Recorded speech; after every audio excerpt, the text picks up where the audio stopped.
Okay fine. So logical റീസണിങ്ങിൽ ഈ ഒരു ലെക്ചറിൽ നമ്മൾ ഡിസ്കസ് ചെയ്യാൻ പോകുന്നത് MCQ നമ്മൾ ഇതുവരെ പ്രൊവൈഡ് ചെയ്തിട്ടുള്ള ഫോർമൽ ഫാലസീസ് വരെയുള്ള ഏരിയാസ് ആണ്. അപ്പൊ അതുവഴി ഫോർമൽ ഫാലസീസ് വരെയുള്ള കൺസെപ്റ്റുകൾ മനസ്സിലാക്കുക എന്നുള്ളതാണ് ബേസിക് എയിം. ഇൻ ബിറ്റ്വീൻ എന്ത് ഡൗട്ട് ഉണ്ടെങ്കിലും ചോദിക്കുക, കമന്റ് ചെയ്തോളൂ, നമുക്ക് ഡിസ്കഷൻ സ്റ്റാർട്ട് ചെയ്യാം.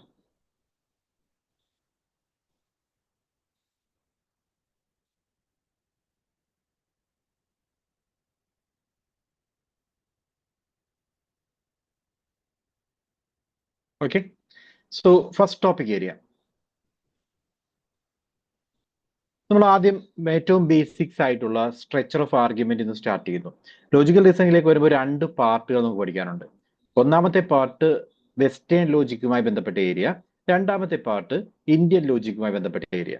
വെസ്റ്റേൺ ലോജിക്കിൽ നമ്മൾ എന്താണ് ആർഗ്യുമെന്റ് എന്നും ആർഗ്യുമെന്റ് സ്ട്രക്ചറിങ് എങ്ങനെയാണ്, അതോടൊപ്പം എങ്ങനെയായിരിക്കണം ഒരു ആർഗ്യുമെന്റ് ബേസ്ഡ് ആയിട്ടുള്ള പ്രോബ്ലം സോൾവ് ചെയ്യേണ്ടത്, സിലോജിസം പ്രോബ്ലംസ് എന്ന് പറയും, അത് സോൾവ് ചെയ്യേണ്ടത് എങ്ങനെയാണ്, ദെൻ ഫാലസീസ്, ഇത്രയുമാണ് നമ്മളുടെ വെസ്റ്റേൺ ലോജിക്കിലെ പ്രധാനപ്പെട്ട ഏരിയ. അതേസമയം ഇന്ത്യൻ ലോജിക്കിലേക്ക് വരുമ്പോൾ ഇന്ത്യൻ ലോജിക്കിൽ നമ്മൾ പ്രമാണാസിനെ പരിപാടിക്കും. പ്രമാണാസ് എന്ന് പറഞ്ഞാൽ മീൻസ് ഓഫ് അറ്റൈനിങ് നോളജ് ആണ്. നമ്മൾ അറിവ് നേടുന്ന വഴികൾ ഏതൊക്കെയാണ്, അതിനെയാണ് പ്രമാണ എന്ന് പറയുന്നത്. പ്രമാണ 6 തരത്തിലുണ്ട്: പ്രത്യക്ഷ, അനുമാന, ഉപമാന, അർത്ഥപത്തി, അനുപലബ്ധി, അനുശബ്ദ. ഇങ്ങനെയുള്ള 4 ടേം, ഈ 6 ടേമുകളും അതുമായി ബന്ധപ്പെട്ട കുറേ സാൻസ്ക്രിറ്റ് ടേമുകളും അതിന്റെ മീനിങ്ങും ഒക്കെ നമ്മൾ മനസ്സിലാക്കാനുണ്ട്. അതാണ് ഇന്ത്യൻ ലോജിക്കിൽ വരുന്നത്. അത് ഇതിന്റെ ഒരു എക്സ്റ്റൻഷൻ തന്നെയാണ്. എങ്ങനെയാണ് ഈ വെസ്റ്റേൺ ലോജിക്കിലെ ആർഗ്യുമെന്റ് വരുന്നത്, അതാണ് ഇന്ത്യൻ ലോജിക്ക് അനുമാന. അപ്പൊ അതിനെപ്പറ്റി നമ്മൾ ഡീറ്റെയിൽ ആയിട്ട് പഠിക്കും ഇൻ കമ്മിങ് സെഷൻസ്. അപ്പൊ ഈ ഒരു സെഷനിൽ നമ്മൾ കോൺസെൻട്രേറ്റ് ചെയ്യാൻ പോകുന്നത്, ഓൾറെഡി സെഷൻ അറ്റൻഡ് ചെയ്തവരുണ്ടെങ്കിൽ അവർക്ക് നമ്മൾ പറഞ്ഞിരിക്കുന്ന ആദ്യത്തെ 2-3 ടോപ്പിക് അവരോട് ഓൾറെഡി ഡിസ്കസ് ചെയ്തതായിരിക്കും. ഇത് അതിന്റെ ഒരു കണ്ടിന്യൂഷൻ ആയിട്ട് തന്നെ കരുതാം. ടുവേർഡ്സ് ദി എൻഡ് ആകുമ്പോൾ നമ്മൾ ഫോർമൽ ഫാലസി എന്നുള്ള ടോപ്പിക് ഏരിയയും അഡീഷണൽ ആയിട്ട് ഡിസ്കസ് ചെയ്യുന്നുണ്ട്. അപ്പോൾ ആദ്യത്തെ topic, as I said, argument basics അറിയണമെന്ന് പറഞ്ഞു. ആർഗ്യുമെന്റുമായി ബന്ധപ്പെട്ട ആദ്യത്തെ ടോപ്പിക് ആണ് structure of arguments. What is argument? അവിടെ സ്റ്റാർട്ട് ചെയ്യാം. ആർഗ്യുമെന്റ് എന്ന് പറഞ്ഞാൽ കണക്റ്റഡ് സീരീസ് ഓഫ് സ്റ്റേറ്റ്മെന്റ്സ് ആണ്. അതായത് നമ്മൾ ഒന്നോ അതിലധികമോ സ്റ്റേറ്റ്മെന്റുകൾ ഉപയോഗിച്ചുകൊണ്ട് ഒരു കൺക്ലൂഷനിലേക്ക് പോവാണ്. അതിനെയാണ് ആർഗ്യുമെന്റ് എന്ന് പറയുന്നത്. ആർഗ്യുമെന്റിന് 2 പാർട്ടുകളുണ്ട്: പ്രെമിസുകളും കൺക്ലൂഷനും. ഈ ഒരു ഏരിയയിൽ ആദ്യമായിട്ട് എൻറ്റയർലി ന്യൂ ആയിട്ടുള്ള ആളുകളാണെങ്കിൽ എന്താണ് ഈ പറയുന്നത് കൺഫ്യൂഷൻ തോന്നും. ഇവിടെ നമ്മൾ ഡിസ്കസ് ചെയ്യുന്നത് ലോജിക്കൽ റീസണിങ് ആണ്. ഇപ്പോൾ റീസണിങ് എങ്ങനെയാണ് എടുക്കേണ്ടത് തുടങ്ങിയ കാര്യങ്ങളാണ് വരിക. അപ്പോൾ ആദ്യമായിട്ട് കേൾക്കുന്നവർ ഈ കൺസെപ്റ്റുകൾ അതേപടി ഒന്ന് മനസ്സിലാക്കുക. പതുക്കെ പതുക്കെ നെക്സ്റ്റ് സ്റ്റേജിലേക്ക് ആകുമ്പോൾ ഈ കൺസെപ്റ്റുകളെ കണക്ട് ചെയ്ത് ഇതൊരു ഈസി ടോപ്പിക് ആയിട്ട് മാറും. ഓക്കെ, അങ്ങനെയാണ് വേണ്ടത്. അപ്പോൾ ആസ് ഐ സെഡ്, ആദ്യത്തെ ഏരിയ എന്ന് പറയുന്നത് ആർഗ്യുമെന്റിന്റെ ഫ്രെയിമിംഗ് ആണ്. ആർഗ്യുമെന്റിലെ പ്രെമിസസും കൺക്ലൂഷനും ചേരുമ്പോഴാണ് ഒരു ആർഗ്യുമെന്റ് ആവുന്നത്. പ്രെമിസസ് എന്ന് പറഞ്ഞാൽ കൺക്ലൂഷനിലേക്ക് നമ്മൾ നയിക്കുന്ന സ്റ്റേറ്റ്മെന്റുകളെ പ്രെമിസുകൾ എന്നും, പ്രെമിസുകളിൽ നിന്നും നമ്മൾ എന്താണോ മനസ്സിലാക്കിയെടുക്കുന്നത് അതിനെയാണ് കൺക്ലൂഷൻ എന്ന് പറയുന്നത്. ഓക്കെ, അതായത് let me give you an example. ഒരു എക്സാമ്പിളിലൂടെ പറയാം, കുറച്ചുകൂടി ഈസി ആയിരിക്കും. സി, ഇവിടെ നിങ്ങൾക്ക് കാണാം 2 പ്രെമിസുകൾ. ഒന്ന്, all humans are mortal. 2, Socrates is human. അപ്പോൾ ഈ 2 സ്റ്റേറ്റ്മെന്റുകൾ ഉപയോഗിച്ചുകൊണ്ട് നമ്മൾ പറയാൻ ശ്രമിക്കുകയാണ്, ഇതിൽ നിന്നും നമ്മൾ ഡിറൈവ് ചെയ്യുന്ന ഒരു കൺക്ലൂഷൻ: എല്ലാ ഹ്യൂമനും മോർട്ടൽ ആണെങ്കിൽ, സോക്രട്ടീസ് ഹ്യൂമൻ ആണെങ്കിൽ, സോക്രട്ടീസ് എന്ന് പറയുന്നത് മോർട്ടൽ ആയിരിക്കും. ഓക്കെ, ഇവിടെ നമ്മൾ സംഭവിച്ചിരിക്കുന്നത് എന്താ? ഈ 2 സ്റ്റേറ്റ്മെന്റുകൾ, അതായത് 2 പ്രെമിസുകൾ, ആ പ്രെമിസുകളിൽ നിന്ന് നമ്മൾ ഒരു കൺക്ലൂഷനിലേക്ക് പോയിരിക്കുന്നു. ആ കൺക്ലൂഷൻ ട്രൂ ആണ്, അല്ലെങ്കിൽ കൺക്ലൂഷൻ വാലിഡ് ആണ് എന്ന് പറയാനാണ് നമ്മൾ ശ്രമിക്കുന്നത്.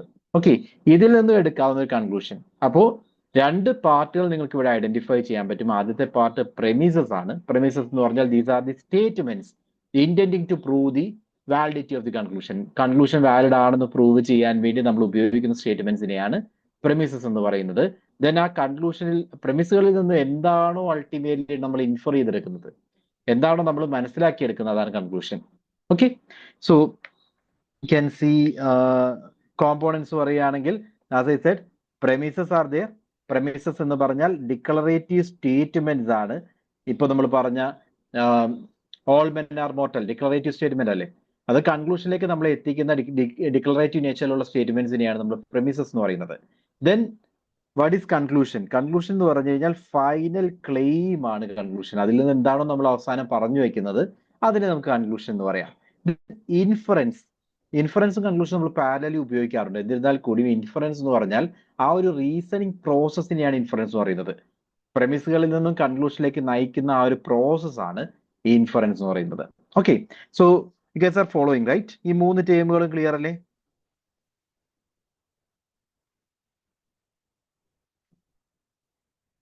ജസ്റ്റ് ഒന്ന് കമന്റ് ചെയ്തേക്കുക. നമ്മൾ അവിടെ നിന്ന് മുന്നോട്ട് പോകുന്നു. ആർഗ്യുമെന്റ്സുമായി ബന്ധപ്പെട്ട് ഓർക്കേണ്ട ചില കാര്യങ്ങൾ. ഒന്നാമതായിട്ട് ആർഗ്യുമെന്റ്സ് എന്ന് പറയുന്നത് ആസ് യു സെഡ് ഇൻഫറൻഷ്യൽ ആണ്. ദാറ്റ് മീൻസ് ആ ഒരു പ്രോസസ്സിന് വേണ്ടിയാണ് ഉപയോഗിക്കുന്നത്. പ്രമിസുകളിൽ നിന്ന് കൺക്ലൂഷനിലേക്ക് പോയി എന്തോ ഒന്ന് പ്രൂവ് ചെയ്യാനാണ് നമ്മൾ ഈ ഒരു സ്റ്റേറ്റ്മെന്റ് ആർഗ്യുമെന്റ്സ് ഉപയോഗിക്കുന്നത്. ഇൻഫറൻഷ്യൽ നേച്ചറിലാണ്. Then statements in arguments are often called propositions. ഇത് പ്രപ്പോസിഷൻസ് എന്ന് കൂടി വിളിക്കാം. ആർഗ്യുമെന്റ് ഉപയോഗിച്ചിരിക്കുന്ന ഓരോ സ്റ്റേറ്റ്മെന്റുകളും, അതായത് ഈ എഴുതിയിരിക്കുന്ന ഓൾ ഹ്യൂമൻ ആർ മോർട്ടൽ, ഇതൊരു പ്രപ്പോസിഷൻ ആണ്. അതേപോലെ തന്നെ സോക്രട്ടീസ് ഈസ് മോർട്ടൽ, ഇതൊരു പ്രപ്പോസിഷൻ ആണ്. ദെൻ അതേപോലെ തന്നെ സോക്രട്ടീസ് ഈസ് മോർട്ടൽ എന്ന് എഴുതിയിരിക്കുന്നതും സോക്രട്ടീസ് ഹ്യൂമൻ എഴുതിയിരിക്കുന്ന എല്ലാ സ്റ്റേറ്റ്മെന്റുകളെയും പ്രപ്പോസിഷൻസ് എന്ന് കൂടി വിളിക്കും. എന്തുകൊണ്ടാണെന്ന് വെച്ച് കഴിഞ്ഞാൽ ഇവയെല്ലാം ഡിക്ലറേറ്റീവ് നേച്ചറിലുള്ളതാണ്, ഡിക്ലെയർ ചെയ്യുവാണ്. റൈറ്റ്? സോ ഡിക്ലറേറ്റീവ് നേച്ചറിലുള്ള സ്റ്റേറ്റ്മെന്റ്സ് ആയതുകൊണ്ട് ഇവയെ നമുക്ക് പ്രപ്പോസിഷൻസ് എന്ന് കൂടി വിളിക്കാം. ഓക്കെ, ദെൻ അടുത്തതായിട്ട് truth applies to propositions not arguments. Important ആണ്, വെരി വെരി ഇമ്പോർട്ടന്റ്. ചെറിയൊരു സ്റ്റേറ്റ്മെന്റാ, എന്നാൽ നമ്മളോട് ക്വസ്റ്റ്യൻ ചോദിക്കുന്ന ഒരു ഏരിയ ആണത്. അതായത് നമ്മൾ ഒരിടത്തും ആർഗ്യുമെന്റ് ട്രൂ ആണ് എന്നല്ല പറയുന്നത്, പ്രപ്പോസിഷൻസ് ട്രൂ ആണെന്ന് പറയാം. Argument may be either valid or cogent. അല്ലാതെ നമ്മൾ ആർഗ്യുമെന്റ് മൊത്തം എടുത്തിട്ട്, ആർഗ്യുമെന്റ് എന്ന് പറഞ്ഞാൽ ഏതാ? ഇതാണ് ആർഗ്യുമെന്റ്, ഇത് മൊത്തമാണ് ആർഗ്യുമെന്റ്. ഓക്കെ, ഇത് മൊത്തം എടുത്തിട്ട് ഇത് ട്രൂ ആണെന്നല്ല നമ്മൾ പറയാ, ഇത് മൊത്തം എടുത്തിട്ട് ഇത് വാലിഡ് ആണ് അല്ലെങ്കിൽ കൊജന്റ് ആണെന്ന് പറയാം. ഓക്കെ, അതേസമയം ഓരോ സ്റ്റേറ്റ്മെന്റുകൾ എടുത്തിട്ട് ആ സ്റ്റേറ്റ്മെന്റ് നമുക്ക് ട്രൂ ആണോ ഫോൾസ് ആണോ എന്ന് പറയാം. ഓക്കെ, അല്ലാതെ എൻറ്റയർ ആർഗ്യുമെന്റിലെ ട്രൂത്ത് ഓർ ഫോൾസിറ്റി നമ്മൾ പറയില്ല, ബിക്കോസ് ഇത് ലോജിക്കൽ റീസണിങ് ആണ്. ലോജിക് എന്ന് പറയുന്നതിനകത്ത് നമ്മൾ ട്രൂത്തിനെയും ഫോൾസിറ്റിയെയും പറ്റി ചിന്തിക്കുന്നില്ല. സ്ട്രെച്ചർ, അതിനകത്ത് എങ്ങനെയാണ് സ്ട്രെച്ചർ വരുന്നത്, എങ്ങനെയാണ് അതിന്റെ അറേഞ്ച്മെന്റ് വരുന്നത്, അതിൽ നിന്ന് ഡിഡക്റ്റീവ് ചെയ്തോ അല്ലെങ്കിൽ ഇൻഡക്റ്റീവ് ആയിട്ടോ നമുക്ക് കൺക്ലൂഷനിലേക്ക് പോകാൻ പറ്റുന്നുണ്ടോ എന്നുള്ളത് മാത്രമായിരിക്കും കൺസിഡർ ചെയ്യുക. Okay, truth and falsity actually applies to epistemology എന്ന് പറയും. സയൻസിലാണ് അപ്ലൈ ചെയ്യുന്നത്, അല്ലാതെ ലോജിക്കിലല്ല. ലോജിക്കിൽ നമ്മളിപ്പോൾ ഓരോ സ്റ്റേറ്റ്മെന്റുകൾ എടുത്ത് അത് ട്രൂ ആണോ ഫോൾസ് ആണോ എന്ന് പറയുന്നത് പ്രശ്നമില്ല. എന്നാൽ ലോജിക്കിൽ ഒരു ആർഗ്യുമെന്റ് മൊത്തം എടുത്തിട്ട് അതിനകത്ത് ട്രൂ ആണോ ഫോൾസ് ആണോ നമ്മൾ പറയാറില്ല. കൺസെപ്റ്റ് ക്ലിയർ ആയല്ലോ? ഓക്കെ, അടുത്ത feature validity applies to deductive arguments. Argument രണ്ട് രീതിയിലുണ്ട്, ഡിഡക്റ്റീവ് ആൻഡ് ഇൻഡക്റ്റീവ്.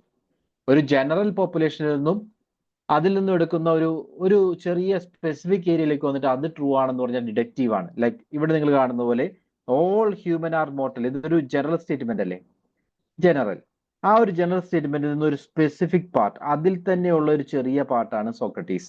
ഇപ്പോ ജനറലൈസ് ചെയ്തിരിക്കുന്നതിൽ നിന്നും സ്പെസിഫിക്കിലേക്ക് എത്തുവാണെങ്കിൽ ഇതിനെയാണ് ഡിഡക്റ്റീവ് എന്ന് പറയുന്നത്. ഓക്കെ, സോ ഡിഡക്റ്റീവ് ആർഗ്യുമെന്റ്സ് ആണെങ്കിൽ അവിടെ എന്തായിരിക്കും? വാലിഡിറ്റി എന്നുള്ള ടേം നമ്മൾ യൂസ് ചെയ്യും. ഡിഡക്റ്റീവ് ആർഗ്യുമെന്റ്സിൽ വാലിഡിറ്റി എന്നുള്ള ടേം നമ്മൾ യൂസ് ചെയ്യും. Okay, so these are the features. As we said, arguments എന്ന് പറയുന്നത് ഇൻഫറൻഷ്യൽ ആണ്. സ്റ്റേറ്റ്മെന്റ്സ് നമ്മൾ പ്രപ്പോസിഷൻസ് എന്ന് കൂടി വിളിക്കാറുണ്ട്. ട്രൂത്ത് ഈ പറയുന്ന പ്രപ്പോസിഷൻസിലാണ് നമ്മൾ നോക്കുന്നത്, അല്ലാതെ ആർഗ്യുമെന്റ്സ് മൊത്തമായിട്ട് എടുത്ത് നമ്മൾ പറയാറില്ല.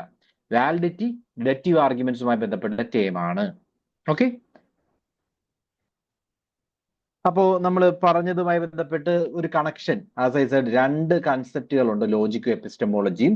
ലോജിക് എന്ന് പറയുന്നത് തിയറി ഓഫ് ഷുവർ നോളജ് ആണ്. അവിടെ നമ്മൾ ട്രൂത്തിനെയും ഫോൾസിറ്റിയെയും പറ്റി പറയും. എന്നാൽ ലോജിക്കിലേക്ക് വരുമ്പോൾ എപ്പിസ്റ്റമോളജി എന്ന് പറയുന്നത് തിയറി ഓഫ് നോളജ് ആണ്. എപ്പിസ്റ്റമോളജി എന്നല്ല ഞാൻ പറഞ്ഞത്. എപ്പിസ്റ്റമോളജി എന്ന് പറയുന്നത് തിയറി ഓഫ് നോളജ് ആണ്. ട്രൂത്തിനെയും ഫോൾസിറ്റിയെയും പറ്റി അവിടെ ആയിരിക്കും പറയുക. എന്നാൽ ലോജിക് എന്ന് പറയുന്നത് ഫോർമൽ റീസണിങ് ആണ്. അവിടെ നമ്മൾ സ്ട്രെച്ചർ അല്ലെങ്കിൽ ഫോം, വാലിഡ്, ഇൻവാലിഡ് ഇങ്ങനെയുള്ള ടേമുകളായിരിക്കും ഉപയോഗിക്കുന്നത്. മനസ്സിലായല്ലോ? ക്ലിയർ ആണെന്ന് വിചാരിക്കുന്നു. ഓക്കെ,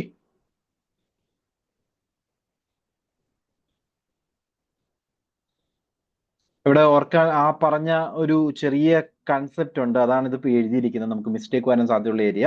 ട്രൂത്ത് എന്ന് പറയുന്നത് എപ്പിസ്റ്റമോളജിക്കൽ കൺസെപ്റ്റ് ആണ്, വാലിഡിറ്റി എന്ന് പറയുന്നത് ലോജിക്കൽ കൺസെപ്റ്റ് ആണ്. മനസ്സിൽ വെച്ചേക്കാം. Then assuming every argument proves its conclusion, അത് പ്രൂവ് ചെയ്യാന്നുള്ളതല്ല, നമ്മൾ എന്താണ് അതൊരു സജസ്റ്റ് ചെയ്യാന്നുള്ളൊരു കൺസെപ്റ്റ് ആണ് ഉപയോഗിക്കേണ്ടത്. ജസ്റ്റ് ഓർക്കുക. ഐ മീൻ അവിടെ നിങ്ങൾ കൺഫ്യൂഷൻ ഒന്നും വേണ്ട, ഞാൻ പറഞ്ഞു തരാം. നേരെ നമുക്ക് അടുത്ത ടോപ്പിക് ഏരിയയിലേക്ക് പോവാം. ഒരു ഇനീഷ്യൽ ടോപ്പിക് എന്നുള്ള രീതിയിൽ ആർഗ്യുമെന്റ് നമ്മൾ ഇൻട്രൊഡ്യൂസ് ചെയ്തു. അതെല്ലാവർക്കും മനസ്സിലായെന്ന് വിചാരിക്കുന്നു. ഇനി നമ്മൾ നേരെ പോകുന്നത് ടൈപ്പ് ഓഫ് ആർഗ്യുമെന്റ്സിലേക്കാണ്. Type of arguments, as I said, first type is deductive argument. ഒരു ജനറൽ സ്റ്റേറ്റ്മെന്റിൽ നിന്നും സ്പെസിഫിക്കിലേക്ക് പോവുകയാണെങ്കിൽ ഡിഡക്റ്റീവ് ആർഗ്യുമെന്റ് എന്ന് പറയാം. ആസ് ഐ സെഡ്, നേരത്തെ കണ്ട അതേ എക്സാമ്പിൾ ആണ് all men are mortal. Socrates ഒരു മനുഷ്യനാണെങ്കിൽ സോക്രട്ടീസും മോർട്ടൽ ആണ്. അപ്പോൾ ഓൾ മെൻ ആർ മോർട്ടൽ എന്ന് പറയുന്നത് ജനറലൈസ് സ്റ്റേറ്റ്മെന്റ് ആണ്. ആ ജനറൽ സ്റ്റേറ്റ്മെന്റിൽ നിന്ന് സ്പെസിഫിക് കേസ് ആയിട്ടുള്ള സോക്രട്ടീസിനെ എടുക്കുന്നു. ജനറൽ പോപ്പുലേഷനെ പറ്റി പറഞ്ഞിട്ട് അതിൽ നിന്ന് ഒന്നെടുത്തിട്ട് ഇതും ട്രൂ ആണെന്ന് പറഞ്ഞാൽ അതിനെയാണ് ഡിഡക്റ്റീവ് ആർഗ്യുമെന്റ് എന്ന് പറയുന്നത്. അതുകൊണ്ട് തന്നെ ഡിഡക്റ്റീവ് ആർഗ്യുമെന്റ് ഒരു ഇമ്പോർട്ടന്റ് ആയിട്ടുള്ള ഫീച്ചർ ഉണ്ട്. അത് ഇതാണ്: ഇഫ് പ്രെമിസസ് ആർ ട്രൂ, തന്നിരിക്കുന്ന രണ്ട് പ്രെമിസുകളും ട്രൂ ആണെങ്കിൽ എന്ത് സംഭവിക്കും? കൺക്ലൂഷൻ എന്ന് പറയുന്നത് ഗ്യാരന്റീഡ് ടു ബി ട്രൂ ആണ്. ബിക്കോസ് എല്ലാ മനുഷ്യരും മോർട്ടലാണെന്ന് പറഞ്ഞിട്ടുണ്ട്, അത് ശരിയാണെങ്കിൽ, അതേപോലെ തന്നെ സോക്രട്ടീസും ഒരു മനുഷ്യനാണെന്ന് പറഞ്ഞിട്ട് അതും ശരിയാണെങ്കിൽ, ഈ രണ്ട് സ്റ്റേറ്റ്മെന്റുകൾ ശരിയാണെങ്കിൽ നമ്മുടെ കൺക്ലൂഷൻ ആയിട്ടുള്ള സോക്രട്ടീസ് ഈസ് മോർട്ടൽ ഇത് 100% ശരിയായിരിക്കും, സെർട്ടനിറ്റിയോട് കൂടി ശരിയായിരിക്കും എന്നുള്ളതാണ് ഒരു ഫീച്ചർ. ഇത് ഇൻഡക്റ്റീവ് റീസണിംഗിൽ ആപ്ലിക്കബിൾ അല്ല. ഡിഡക്റ്റീവ് റീസണിംഗിന്റെ ഒരു സ്പെസിഫിക് ഫീച്ചർ ആണിത്. പ്രെമിസസ് ട്രൂ ആണെങ്കിൽ കൺക്ലൂഷൻ സെർട്ടൻ ആയിട്ടും ട്രൂ ആയിരിക്കണം. Then validity. വാലിഡിറ്റി എന്ന് പറയുന്നത് ഡിഡക്റ്റീവ് റീസണിംഗിന്റെ ഫീച്ചർ ആണെന്ന് നമ്മൾ പറഞ്ഞു. ഇവിടെ വാലിഡ് ആണോ ഇൻവാലിഡ് ആണോ എന്നായിരിക്കും നമ്മൾ എപ്പോഴും യൂസ് ചെയ്യുന്നത്. ദെൻ അതോടൊപ്പം വരുന്ന മറ്റൊരു ടേം ആണ് സൗണ്ട്നെസ്. ഡിഡക്റ്റീവ് ആർഗ്യുമെന്റിന്റെ സൗണ്ട് ആണോ എന്ന് ചോദിച്ചു കഴിഞ്ഞാൽ അർത്ഥം വാലിഡിറ്റിയുടെ ഒപ്പം പ്രെമിസുകളെല്ലാം ട്രൂ ആണെങ്കിൽ അതിനെ ഒരു സൗണ്ട് ആർഗ്യുമെന്റ് എന്ന് പറയും. വാലിഡിറ്റി ഉണ്ട്, അതോടൊപ്പം പ്രെമിസസ് ട്രൂ ആണെങ്കിൽ ഇതൊരു സൗണ്ട് ആർഗ്യുമെന്റ് ആണ്. ക്ലിയർ ആണോ? ചെറിയ ചെറിയ പോയിന്റുകളാണ്. ഈ പോയിന്റുകൾ കൃത്യമായിട്ട് ഓർത്തു കഴിഞ്ഞാൽ തന്നെ നമുക്ക് ക്രാക്ക് ചെയ്യാൻ പറ്റും. ഞാൻ ക്വസ്റ്റ്യൻസ് കാണിച്ചു തരാം, എന്തുകൊണ്ടാണ് ഇതെല്ലാം പറയുന്നതെന്ന് വ്യക്തമായിട്ട് അവിടെ മനസ്സിലാക്കാം. ഓക്കെ ആണോ?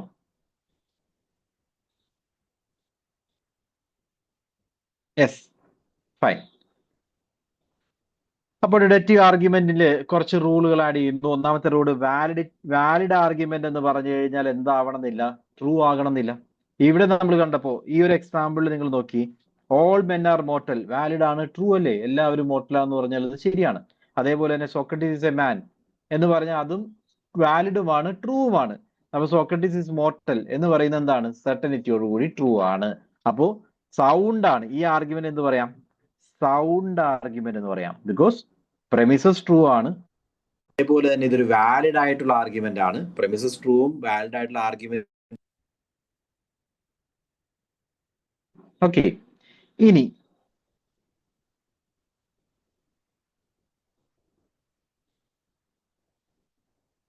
നേരെ അതുമായി ബന്ധപ്പെട്ട ഒരു കാര്യം കൂടി അഡീഷണലി ആഡ് ചെയ്യുന്നു.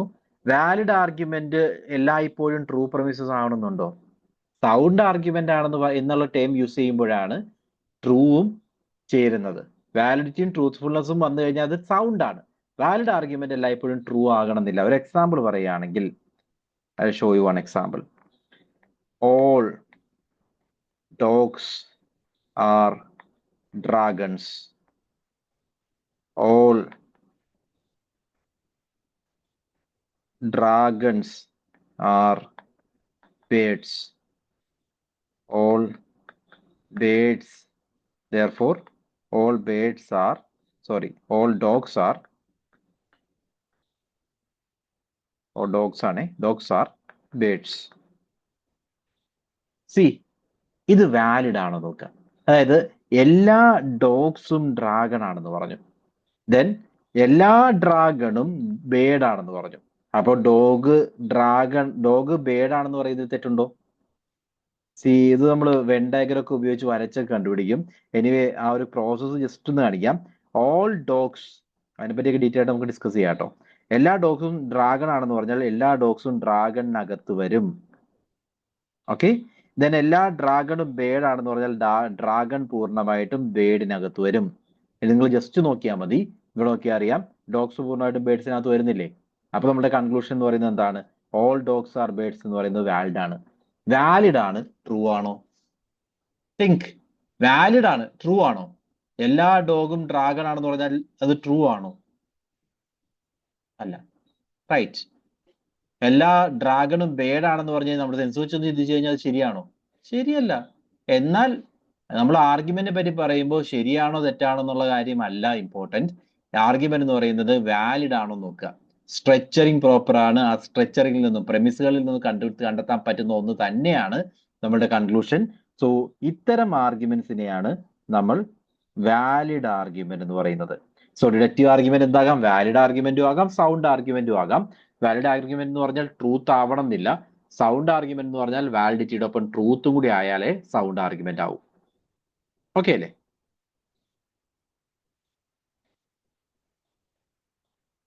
സോ ഇവിടെ ഓർക്കേണ്ട ഇമ്പോർട്ടന്റ് പോയിന്റ് ആണത്. MCQ ഞാൻ കാണിക്കാം.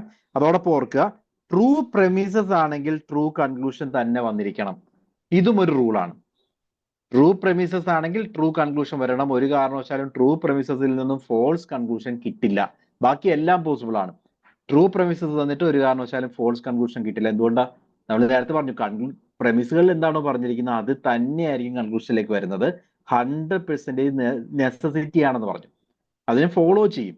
അതുകൊണ്ട് ഒരിക്കലും ട്രൂ പ്രെമിസസ് തന്നിട്ട് ഫോൾസ് കൺക്ലൂഷൻ കിട്ടില്ല. ഓക്കെ. സോ എനിവേ അതൊക്കെ മനസ്സിലാക്കുന്ന രീതിയിലുള്ള MCQs ഞാൻ കാണിക്കാം. അതിനു മുമ്പ് ഇൻഡക്റ്റീവ് ആർഗ്യുമെന്റ്. ഡിഡക്റ്റീവ് ആർഗ്യുമെന്റിനെ പറ്റി പറഞ്ഞു. Inductive argument. ഇൻഡക്റ്റീവ് ആർഗ്യുമെന്റ് എന്ന് പറഞ്ഞാൽ നമ്മൾ കുറച്ച് കേസ് കണ്ടു. ആ കുറച്ച് കേസുകളിൽ നിന്നും ജനറലൈസ് ചെയ്ത് എല്ലാം അങ്ങനെയാണെന്ന് പറയുകയാണെങ്കിൽ അതിനെയാണ് ഇൻഡക്റ്റീവ് ആർഗ്യുമെന്റ് എന്ന് പറയുന്നത്. നമ്മൾ കണ്ടിരിക്കുന്ന കുറച്ച് പേരേ ഉള്ളൂ. ലൈക്ക് നമ്മളിപ്പോ റിസർച്ച് കണ്ടക്ട് ചെയ്യുന്നു, സെൻസസ് അല്ലെങ്കിൽ സർവേ നടത്തുന്നു വിചാരിക്കാം. റിസർച്ച് ക്വസ്റ്റ്യനേഴ്സ് ഒക്കെ ഉപയോഗിച്ചുകൊണ്ട് സാമ്പിളിംഗ് ചെയ്യുന്നു. സർവേ അല്ല, സാമ്പിളിംഗ് ചെയ്യുന്നു. സംഭവിക്കുന്നത് എന്താ? സാമ്പിളിന്റെ അതേ ഫീച്ചേഴ്സ് തന്നെയാണ് പോപ്പുലേഷനിലുള്ളതെന്നല്ലേ പറയുന്നത്. സാമ്പിൾ എന്ന് പറഞ്ഞാൽ എന്താണ്? കുറച്ച് പേരെ നമ്മൾ കണ്ടു. ആ കുറച്ച് പേരുടെ സ്പെസിഫിക് കേസ് അനുസരിച്ച് അതേ ഫീച്ചേഴ്സ് പോപ്പുലേഷനിലുണ്ട് എന്ന് പറയുകയാണെങ്കിൽ അതിനെ ഇൻഡക്റ്റീവ് ആർഗ്യുമെന്റ് എന്ന് പറയും. So premises makes conclusion probable not certain. But in the case of deductive argument, premisesൽ നിന്നും കൺക്ലൂഷൻ എന്താണ്? certain ആണ്. പക്ഷേ ഇൻഡക്റ്റീവ് ആർഗ്യുമെന്റ് ആണെങ്കിൽ പ്രോബബ്ലി ട്രൂ ആകാം. സർട്ടനിറ്റിയോടുകൂടി പറയാൻ സാധിക്കില്ല. ചാൻസ് ഉണ്ട്, ശരിയാകാൻ ചാൻസ് ഉണ്ടെന്ന് മാത്രമേ പറയാൻ പറ്റൂ. എക്സാമ്പിൾ കാണാം. I have seen 1000 swans. ഞാൻ 1000 swansനെ കണ്ടു. ഈ 1000 swansഉം വൈറ്റ് ആയിരുന്നു എന്ന് വിചാരിക്കുക. എന്ത് കൺക്ലൂഡ് ചെയ്യാം? ലോകത്തുള്ള എല്ലാ സ്വാൻസും വൈറ്റ് ആണ്. ഞാൻ ആകെ 1000 അരയന്നങ്ങളെ കണ്ടുള്ളൂ. ആ 1000 അരയന്നങ്ങൾ വൈറ്റ് ആയിരുന്നു എന്ന് വിചാരിക്കുക. അതിനെ ബേസ് ചെയ്തുകൊണ്ട് നമ്മൾ ലോകത്തുള്ള എല്ലാ അരയന്നവും വൈറ്റ് ആണെന്ന് പറഞ്ഞാൽ ചാൻസ് എന്താ? ചാൻസ് ഓർ പ്രോബബിലിറ്റി ചിലപ്പോൾ ശരിയായിരിക്കാം. എന്നാൽ there may be a black swan, right? ഉണ്ടാകാം. അങ്ങനെ വന്നു കഴിഞ്ഞാലുള്ള പ്രശ്നം, ഇത് 100% സർട്ടനിറ്റിയോടുകൂടി നമുക്ക് പറയാൻ സാധിക്കില്ല. എന്നാൽ കൺക്ലൂഷൻ പ്രോബബ്ലി ട്രൂ ആകാം എന്നേ പറയാൻ പറ്റൂ. ഇത്തരം ആർഗ്യുമെന്റിനെയാണ് ഇൻഡക്റ്റീവ് ആർഗ്യുമെന്റ് എന്ന് പറയുന്നത്. ഓക്കെ. സോ ഇൻഡക്റ്റീവ് ആർഗ്യുമെന്റിൽ നമ്മൾ ആ പറഞ്ഞ വാലിഡിറ്റി എന്ന് പറയുന്ന ടേം അല്ല യൂസ് ചെയ്യുന്നത്. അതിന് പകരം യൂസ് ചെയ്യുന്ന ടേം എന്ന് പറയുന്നത് കൊജന്റ് ആണ്. കൊജന്റ് എന്നുള്ള ടേം ആണ് യൂസ് ചെയ്യുന്നത്. അതായത് കൊജന്റ് ആർഗ്യുമെന്റ് എന്ന് പറഞ്ഞാൽ ഇൻഡക്റ്റീവ് വാലിഡിറ്റിക്ക് പകരം ഉപയോഗിക്കുന്നത് സ്ട്രോങ് ആണോ എന്നുള്ളതാണ്. ഓക്കെ. വാലിഡിറ്റിക്ക് പകരം ഇൻഡക്റ്റീവ് ആർഗ്യുമെന്റിൽ നമ്മൾ യൂസ് ചെയ്യുന്ന ടേം എന്ന് പറയുന്നത് സ്ട്രോങ്, ഇൻഡക്റ്റീവ്ലി സ്ട്രോങ് എന്നുള്ള ടേം നമ്മൾ യൂസ് ചെയ്യും. അതിന്റെ ഒപ്പം ട്രൂ പ്രമിസസ് കൂടിയാണെങ്കിൽ, അതായത് നേരത്തെ നമ്മൾ സൗണ്ട്നെസ് എന്ന് പറഞ്ഞതിന് പകരം ഇവിടെ യൂസ് ചെയ്യുന്ന ടേമാണ് കൊജന്റ് ആർഗ്യുമെന്റ് ആണെന്ന് പറയും. സോ പുതിയ കുറച്ച് ടേമുകൾ കണക്ട് ചെയ്ത് ഓർക്കുക. What is validity, what is soundness, what is ഇൻഡക്റ്റീവ്ലി strong or strength, അതേപോലെ എന്താണ് കൊജന്റ്. ഇത്രയും കൺസെപ്റ്റുകൾ നിങ്ങൾക്ക് മനസ്സിലായോ? ഏതെങ്കിലും റിപ്പീറ്റ് ചെയ്യണോ?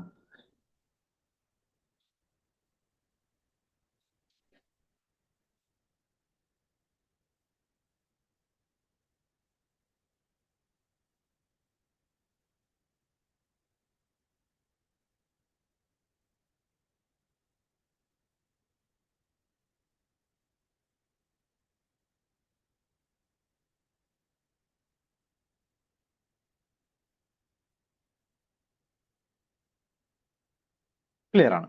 ശരി. ഇൻഡക്റ്റീവ് ആർഗ്യുമെന്റ്സിനെ പറ്റി പറഞ്ഞു, എക്സാമ്പിൾ നമ്മൾ കണ്ടു. ഇനി നമ്മൾ അബ്ഡക്റ്റീവ് ആർഗ്യുമെന്റിലേക്ക് പോകുന്നു. അബ്ഡക്റ്റീവ് എന്ന് പറഞ്ഞാൽ ഹൈപ്പോത്തറ്റിക്കോ ഡിഡക്റ്റീവ് എന്ന് കൂടി പറയും. അതായത് ഒരു സിറ്റുവേഷന് ഏറ്റവും ചേരുന്ന നല്ല അസംഷൻ. ഒരു സിറ്റുവേഷൻ നമ്മുടെ മുമ്പിലുണ്ട്, അതിന് പറ്റുന്ന ഏറ്റവും നല്ല എക്സ്പ്ലനേഷൻ എന്ന് പറയാം. അതാണ് abductive argument. It is also called inference to the best explanation. Given situation ഇതാണെങ്കിൽ അതിൽ ഏറ്റവും ചേർക്കാൻ പറ്റുന്ന ബെസ്റ്റ് എക്സ്പ്ലനേഷൻ ഇതാണ് എന്നുള്ളതാണ് അബ്ഡക്റ്റീവ് ആർഗ്യുമെന്റ് പറയുന്നത്. ഒരു എക്സാമ്പിളിലൂടെ മനസ്സിലാക്കുകയാണെങ്കിൽ നമ്മൾ കാണുവാണ്, നമ്മളൊരു ദൂരയാത്രയൊക്കെ പോയിട്ട് തിരിച്ചു വന്നപ്പോൾ നമ്മുടെ വീട്ടിലെ സാധനങ്ങളെല്ലാം വലിച്ചു വാരിയിട്ടിരിക്കുകയാണ്. എന്ത് നമുക്ക് അവിടെ നിന്ന് കൺക്ലൂഡ് ചെയ്യാം? ആ സാഹചര്യങ്ങൾ വെച്ചിട്ട് നമ്മൾ ദൂരയാത്ര പോയതാണ്, തിരിച്ചു വരുമ്പോൾ വീടൊക്കെ തുറന്നിട്ടിരിക്കുകയാണ്, സാധനങ്ങൾ വലിച്ചു വാരിയിട്ടിരിക്കുന്നു, എന്ത് മനസ്സിലാക്കാം? ഒരു കള്ളം കയറിയിട്ടെന്ന് മനസ്സിലാക്കാം. സോ ആ ഒരു ഗീവൺ സിറ്റുവേഷനിലെ, നമ്മുടെ മുമ്പിലുള്ള ആ ഗീവൺ സിറ്റുവേഷനിലെ ഏറ്റവും ബെസ്റ്റ് എക്സ്പ്ലനേഷൻ എന്താണ്, ഒരു അസംഷൻ വെച്ചിട്ട് നമ്മൾ മുൻനിർത്തി പറയുന്ന കാര്യമാണ്. അതിനെയാണ് അബ്ഡക്റ്റീവ് ആർഗ്യുമെന്റ് എന്ന് പറയുന്നത്. Okay, so it is used when evidence suggest a likely cause or explanation. നമ്മളുടെ മുമ്പിൽ ആ ഒരു സാഹചര്യത്തിൽ ഏറ്റവും ചേരുന്ന ഉത്തരം, അതാണ് അബ്ഡക്റ്റീവ് ആർഗ്യുമെന്റ് തരുന്നത്. ഓക്കെ, സോ ഡയഗ്നോസിസിലും അതേപോലെ ഇൻവെസ്റ്റിഗേഷനിലും ഒക്കെ യൂസ് ചെയ്യുന്ന ഒരു മെത്തേഡാണ് അബ്ഡക്റ്റീവ് ആർഗ്യുമെന്റ് എന്ന് പറയുന്നത്. So this is abductive argument. Then അടുത്തത് ഇമ്പോർട്ടന്റ് ആണ്, റീസെന്റ് ക്വസ്റ്റ്യൻ പേപ്പർ വളരെ റിപ്പീറ്റഡ് ആയിട്ട് ചോദിച്ചാണ് അനലോജിക്കൽ ആർഗ്യുമെന്റ്. എക്സാം ഇട്ടപ്പോഴും ചില ആളുകൾ ചോദിച്ചിരുന്നു എന്താണ് അനലോജിക്കൽ ആർഗ്യുമെന്റും അനലോജിക്കൽ സ്റ്റേറ്റ്മെന്റും തമ്മിലുള്ള ഡിഫറൻസ് എന്ന്. ഓക്കെ, അനലോജിക്കൽ ആർഗ്യുമെന്റ് എന്ന് പറഞ്ഞാൽ രണ്ട് സിറ്റുവേഷൻസിനെ കമ്പയർ ചെയ്യണം. What is analogy? ഒന്നിനെ ഒന്നോട് സാദൃശ്യം പറയുകയാണെങ്കിൽ അതാണ് അനലോജി എന്ന് പറയുന്നത്. ഒന്നിനെ മറ്റൊന്നായിട്ട് സാദൃശ്യപ്പെടുത്തി പറയുന്നു, ഇതിനെയാണ് അനലോജി എന്ന് പറയുന്നത്. ആ അനലോജി അനലോജിക്കൽ ആർഗ്യുമെന്റ് ആകണമെങ്കിൽ അതേ സാദൃശ്യം മറ്റൊരു സിറ്റുവേഷൻ പറയണം. Like heart is like A pump, ഒന്നിനെ മറ്റൊന്നായിട്ട് സാദൃശ്യപ്പെടുത്തിയല്ലോ, അതിന്റെ പമ്പിങ് എന്ന് പറയുന്നത് ഹാർട്ടും പമ്പും ഒരുപോലാണ്. ദെൻ രണ്ടാമതൊരു സിറ്റുവേഷൻ കൂടി പറയണം, പമ്പ് ഫെയിൽ ആകുന്നത് പോലെ അതുകൊണ്ട് ഹാർട്ടും ഫെയിൽ ആകാം എന്ന് പറയുകയാണെങ്കിൽ അത് അനലോജിക്കൽ ആർഗ്യുമെന്റ് ആയി. മനസ്സിലായല്ലോ? രണ്ട് സിറ്റുവേഷൻസ് ഉണ്ടാവണം, ഒരേ രീതിയിൽ ഇവിടെ പറഞ്ഞിട്ടുണ്ട്, അതുകൊണ്ട് ഒരേ രീതിയിൽ മറ്റൊരു സിറ്റുവേഷൻ സംഭവിക്കാം എന്ന് പറയുകയാണെങ്കിൽ അത് അനലോജിക്കൽ ആർഗ്യുമെന്റ് ആണ്. എന്നാൽ ആദ്യത്തെ സ്റ്റേറ്റ്മെന്റ് മാത്രമേ ഉള്ളൂ, ഹാർട്ട് പമ്പിനെ പോലെയാണ്, ഹാർട്ടും പമ്പും പമ്പ് ചെയ്യാൻ ഒരുപോലെയാണ് എന്ന് മാത്രം പറയുകയാണെങ്കിൽ അത് അനലോജിയാണ്. അവർ അനലോജി സ്റ്റേറ്റ്മെന്റ് ഉപയോഗിച്ചെന്ന് പറയാം, അവിടെ അനലോജിക്കൽ ആർഗ്യുമെന്റ് ആകുന്നില്ല. Okay, non argumentative use of analogy എന്ന് പറയും.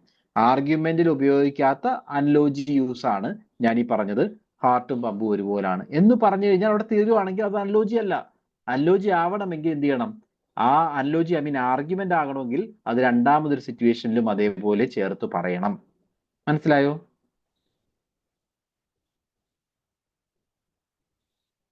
രണ്ട് സിറ്റുവേഷൻസ് ഇവിടെ നിങ്ങൾക്ക് നോക്കിയാൽ അറിയാം. Heart is like A pump എന്ന് പറയുമ്പോൾ ഇവിടെ എന്താ, അതിന്റെ പമ്പിങ്ങിലാണ് ചേർത്ത് വെച്ചിരിക്കുന്നത്. അതേപോലെ A pump can fail, so heart can fail എന്ന് പറയുമ്പോൾ രണ്ടാമത് അതിന്റെ ഫെയിലിയറിലാണ് ചേർത്ത് വെച്ചിരിക്കുന്നത്. അപ്പോൾ രണ്ട് സിറ്റുവേഷനിലും ഒരേ രീതിയിൽ കമ്പയർ ചെയ്താൽ മാത്രമേ അതൊരു അനലോജിക്കൽ ആർഗ്യുമെന്റ് ആവൂ. ഇതിൽ ഏതെങ്കിലും ഒരു പാർട്ട് മാത്രമേ ഉള്ളെങ്കിൽ അത് അനലോജി ആർഗ്യുമെന്റ് അല്ല, non argument use of analogy ആണ്. ഓക്കെ, ഇത് ഓർത്തേക്കുക. അപ്പോൾ ഒന്നിനെ മറ്റൊന്നുമായിട്ട് കമ്പയർ ചെയ്ത് അതിൽ നിന്ന് എടുക്കുന്ന നോളജ് ആണെങ്കിൽ അനലോജിക്കൽ യൂസ് ഓഫ് ആർഗ്യുമെന്റ്സ് എന്ന് പറയാം. Okay, there are some other types too. ഇപ്പൊ നമ്മൾ പറഞ്ഞ മേജർ വൺ കൂടാതെ കോസൽ ആർഗ്യുമെന്റ്സ് ഉണ്ട്. കോസൽ ആർഗ്യുമെന്റ്സ് എന്ന് പറഞ്ഞാൽ ഒന്ന് കാരണമാണ് മറ്റൊന്ന് സംഭവിച്ചതെന്ന് പറയുകയാണെങ്കിൽ അത് കോസൽ ആർഗ്യുമെന്റ് ആണ്. ലൈക്ക് ഇന്നലെ ഞാൻ കസേരയിൽ നിന്ന് കളി കണ്ടുകൊണ്ട് ടീം കളി ജയിച്ചു. എന്തെങ്കിലും ബന്ധമുണ്ടോ? ഒരു ബന്ധവും ഉണ്ടാവണമെന്നില്ല, പക്ഷേ അത് കാരണമാണ്, ആ ഒരു കണക്ഷൻ, ഇത് കാരണമാണ് മറ്റൊന്ന് സംഭവിച്ചത് എന്ന് പറയുവാണെങ്കിൽ അതിനെയാണ് കോസൽ ആർഗ്യുമെന്റ്സ് എന്ന് പറയുന്നത്. മോറൽ ആർഗ്യുമെന്റ്സ് എന്ന് പറഞ്ഞാൽ എത്തിക്കൽ പ്രിൻസിപ്പിൾസ് വെച്ചിട്ട് കാര്യങ്ങൾ ഡിഫൈൻ ചെയ്യുന്നതിനെയാണ് മോറൽ ആർഗ്യുമെന്റ്സ് എന്ന് പറയുന്നത്. ഇറ്റ് ഈസ് എത്തിക്കലി റോങ്, അങ്ങനെ പറയില്ലേ, നിങ്ങളത് ചെയ്യുന്നത് എത്തിക്കലി നല്ലതല്ല എന്ന് പറഞ്ഞിട്ട് ആ ഒരു റീസൺ പറയുന്നത് എത്തിക്കലായിരിക്കും. എത്തിക്കൽ ആസ്പെക്ട്സ് വെച്ച് മോഷണം എന്ന് പറയുന്നത് ശരിയല്ല എന്ന് പറഞ്ഞാൽ അതുകൊണ്ട് നിങ്ങൾ മോഷ്ടിച്ചത് തെറ്റാണ്. അപ്പോൾ എത്തിക്കൽ ഗൈഡ് ലൈൻസ് ഉപയോഗിച്ചുകൊണ്ടാണ് നമ്മൾ കൺക്ലൂഷനിലേക്ക് പോയിട്ടുള്ളതെങ്കിൽ അതിന് മോറൽ ആർഗ്യുമെന്റ്സ് എന്ന് പറയാം. ഇനി ഹൈപ്പോത്തറ്റിക്കൽ ആർഗ്യുമെന്റ്. ഹൈപ്പോത്തറ്റിക്കൽ ആർഗ്യുമെന്റ് എന്ന് പറഞ്ഞാൽ ഒരു ഈഫ് ദെൻ സിറ്റുവേഷൻ ആണ്. മഴ പെയ്താൽ കളി ഉണ്ടാവില്ല. കണ്ടോ, മഴ പെയ്യുവാണെങ്കിൽ അദ്ദേഹം വരില്ല, മഴ പെയ്യുവാണെങ്കിൽ ക്ലാസ് ഉണ്ടാവില്ല. ഇങ്ങനെയൊക്കെ പറയുമ്പോൾ എന്താ, ഒരു സാഹചര്യമുണ്ട്, ഒന്നെങ്കിൽ ഇത് അല്ലെങ്കിൽ മറ്റൊന്ന് സംഭവിക്കും, ഇത് സംഭവിക്കുകയാണെങ്കിൽ ഇതാണ് ഇതുപോലെ ആയിരിക്കും എന്ന് പറയുന്നതിനെയാണ് ഹൈപ്പോത്തറ്റിക്കൽ ആർഗ്യുമെന്റ്സ് എന്ന് പറയുന്നത്. സോ ആർഗ്യുമെന്റ്സ്, നമ്മൾ എല്ലാ തരത്തിലുള്ള ആർഗ്യുമെന്റ്സിനെ പറ്റിയും പറഞ്ഞു. ആദ്യം ഏറ്റവും ഇമ്പോർട്ടന്റ് ആയിട്ടുള്ള 4 ടൈപ്സ് ഓർത്തേക്കുക. ഒന്ന് ഡിഡക്റ്റീവ് ആർഗ്യുമെന്റ്, ട്രൂത്ത് ഗ്യാരണ്ടീഡ് ആണ്, പ്രമിസസ് ട്രൂ ആണെങ്കിൽ കൺക്ലൂഷൻ 100% ട്രൂ ആയിരിക്കും എന്നുള്ളതാണ് ഡിഡക്റ്റീവ് ആർഗ്യുമെന്റ്. ഇൻഡക്റ്റീവ് ആണെങ്കിൽ പ്രോബബിൾ ആണ്, ഗ്യാരണ്ടീഡ് അല്ല. 1000 സ്റ്റാൻസിനെ കണ്ടു, അതേപോലെ തന്നെയാണ് ലോകത്തുള്ള എല്ലാ സ്റ്റാൻസ് എന്ന് പറഞ്ഞാൽ ചാൻസ് ഉണ്ട്, നമ്മൾ റിസർച്ചിലൊക്കെ ഉപയോഗിക്കാറുണ്ട്. ആ chance element is there. Abductive argument ഏറ്റവും നല്ല ഗസ് ആണ്, ആ ഒരു സാഹചര്യത്തിൽ ഏറ്റവും ചേർത്ത് വെക്കാവുന്ന ഏറ്റവും നല്ല ഗസ് ആണ് അബ്ഡക്റ്റീവ് ആർഗ്യുമെന്റ്. അനലോജി സിമിലാരിറ്റിയുമായി ബന്ധപ്പെട്ടാണ് അനലോജി ആർഗ്യുമെന്റ് പറയുന്നത്. ഓക്കെ, സോ ആ ആദ്യത്തെ പാർട്ടിന് ശേഷം 2 പാർട്ടിന് ശേഷമുള്ള MCQലേക്ക് നമ്മൾ വരുവാണ്. ഫസ്റ്റ് ക്വസ്റ്റ്യൻ ഇതാണ്, പ്രീവിയസ് ഇയർ ക്വസ്റ്റ്യൻസ് ആണ്. Which of the following statement correctly apply to deductive argument? Deductive argument ആണ്, അപ്പൊ ശ്രദ്ധിച്ചു നോക്കുക, ഡിഡക്റ്റീവ് ആർഗ്യുമെന്റ് ആണ് ചോദിച്ചിരിക്കുന്നത്. അപ്പൊ അതിനെ അപ്ലൈ ചെയ്യാവുന്ന സ്റ്റേറ്റ്മെന്റ്സ് ഏതൊക്കെയാന്ന് നോക്കി. Deductive arguments are either valid or invalid. There must be a necessary relation between the premises and conclusion. Adding new premises improves the validity. False premises may lead to true conclusion. So tell me, ഏതൊക്കെയാണ് ഇതിനകത്ത് ശരിയായിട്ടുള്ളതെന്ന് പറയണം. Okay, അപ്പൊ ആദ്യത്തെ statement ശരിയാണെന്ന് നോക്കുക. ആദ്യത്തെ statement പറയുന്നത് എന്താ? Deductive arguments are either valid or invalid. Validity എന്ന് പറയുന്നത് എന്തിന്റെ ഫീച്ചറാണ്? ഡിഡക്റ്റീവ് ആർഗ്യുമെന്റ് ഫീച്ചർ ആണ്. സോ വാലിഡ് ഓർ ഇൻവാലിഡ് എന്ന് പറഞ്ഞാൽ ശരിയാണ്. ഫസ്റ്റ് തിങ് കഴിഞ്ഞു. There must be a necessary relation between premises and conclusion. ഉണ്ടാവണ്ടേ, അത് ഏത് ആർഗ്യുമെന്റ് ആയാലും പ്രമിസും കൺക്ലൂഷനും തമ്മിൽ ഒരു റിലേഷൻ ഉണ്ടാകും. അതും ശരിയാണ്. Adding new premises improves validity. ഉണ്ടോ? പുതിയ പ്രമിസ് ആഡ് ചെയ്തു എന്നുള്ളത് കൊണ്ടൊന്നും വാലിഡിറ്റി ഒരു കാരണവശാലും ഇംപ്രൂവ് ചെയ്യുന്നില്ല, കുറയാൻ ചാൻസ് ഉണ്ട്. Then comes final statement പറയുന്നത് എന്താ? False premises may lead to true conclusion. പാടില്ലാത്ത എന്താണെന്ന് നിങ്ങൾ ഓർത്തേക്കുക. അതായത് ഡിഡക്റ്റീവ് ആർഗ്യുമെന്റ് ആണെങ്കിൽ ട്രൂ പ്രമിസസിൽ നിന്നും ഒരു കാരണവശാലും ഫോൾസ് കൺക്ലൂഷൻ കിട്ടില്ല. ബാക്കി എല്ലാം പോസിബിൾ ആണ്. ട്രൂ പ്രമിസസിൽ നിന്ന് ട്രൂ കൺക്ലൂഷൻ കിട്ടും, ഫോൾസ് പ്രമിസസിൽ നിന്ന് ഫോൾസ് കൺക്ലൂഷൻ കിട്ടാം, ഫോൾസ് പ്രമിസസിൽ നിന്ന് ട്രൂ കൺക്ലൂഷൻ കിട്ടാം. അല്ലാതെ കിട്ടാൻ പാടില്ലാത്തതാണ് ട്രൂ പ്രമിസസിൽ നിന്ന് ഒരു കാരണവശാലും ഫോൾസ് കൺക്ലൂഷൻ കിട്ടാൻ പാടില്ല. ബാക്കിയെല്ലാം പോസിബിൾ ആണെന്ന് ഓർത്തേക്കുക. അപ്പൊ റൈറ്റ് ആൻസർ ഏതാ? As you Z, option A. രണ്ടാമത്തെ question. Given below are two statements. One is labeled assertion and another is labeled reason. Assertion പറയുന്നത് a valid deductive argument with all true premises will lead to a true conclusion.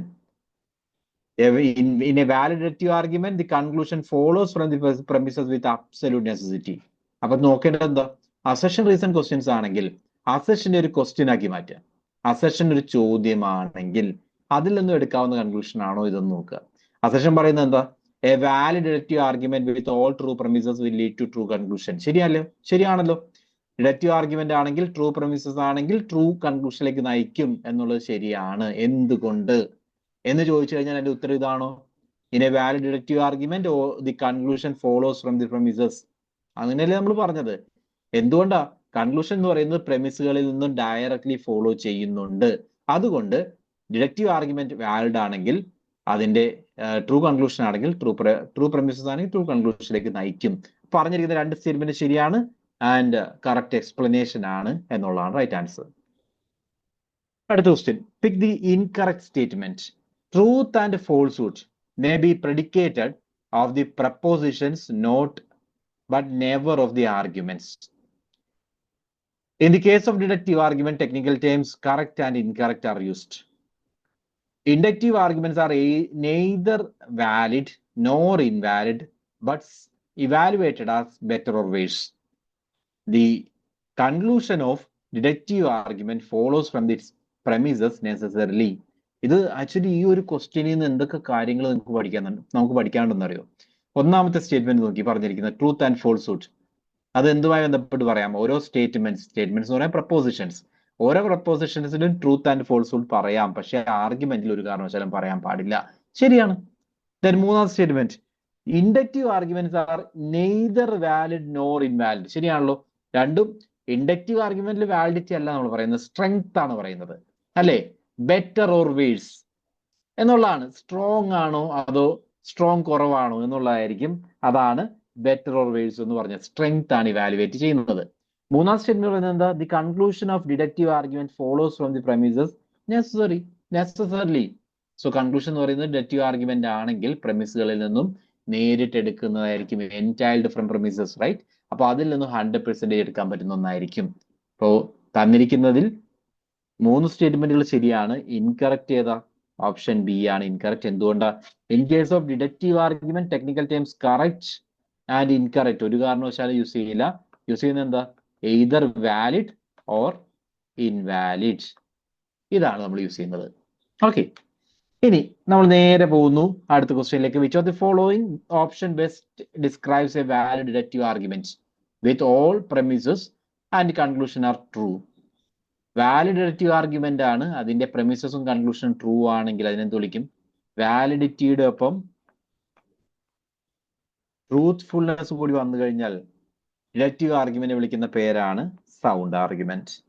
Okay, ഇതെല്ലാം previous question ആണ്. നമ്മളിപ്പോ ഇത്രയും നേരം കൊണ്ട് discuss ചെയ്തതിനകത്ത് എത്ര previous question കണ്ടെന്നറിയോ? കണ്ടല്ലോ. അപ്പൊ അത്രയും സിഗ്നിഫിക്കന്റ് ആണ് ഈ ഒരു ടോപ്പിക് ഏരിയ.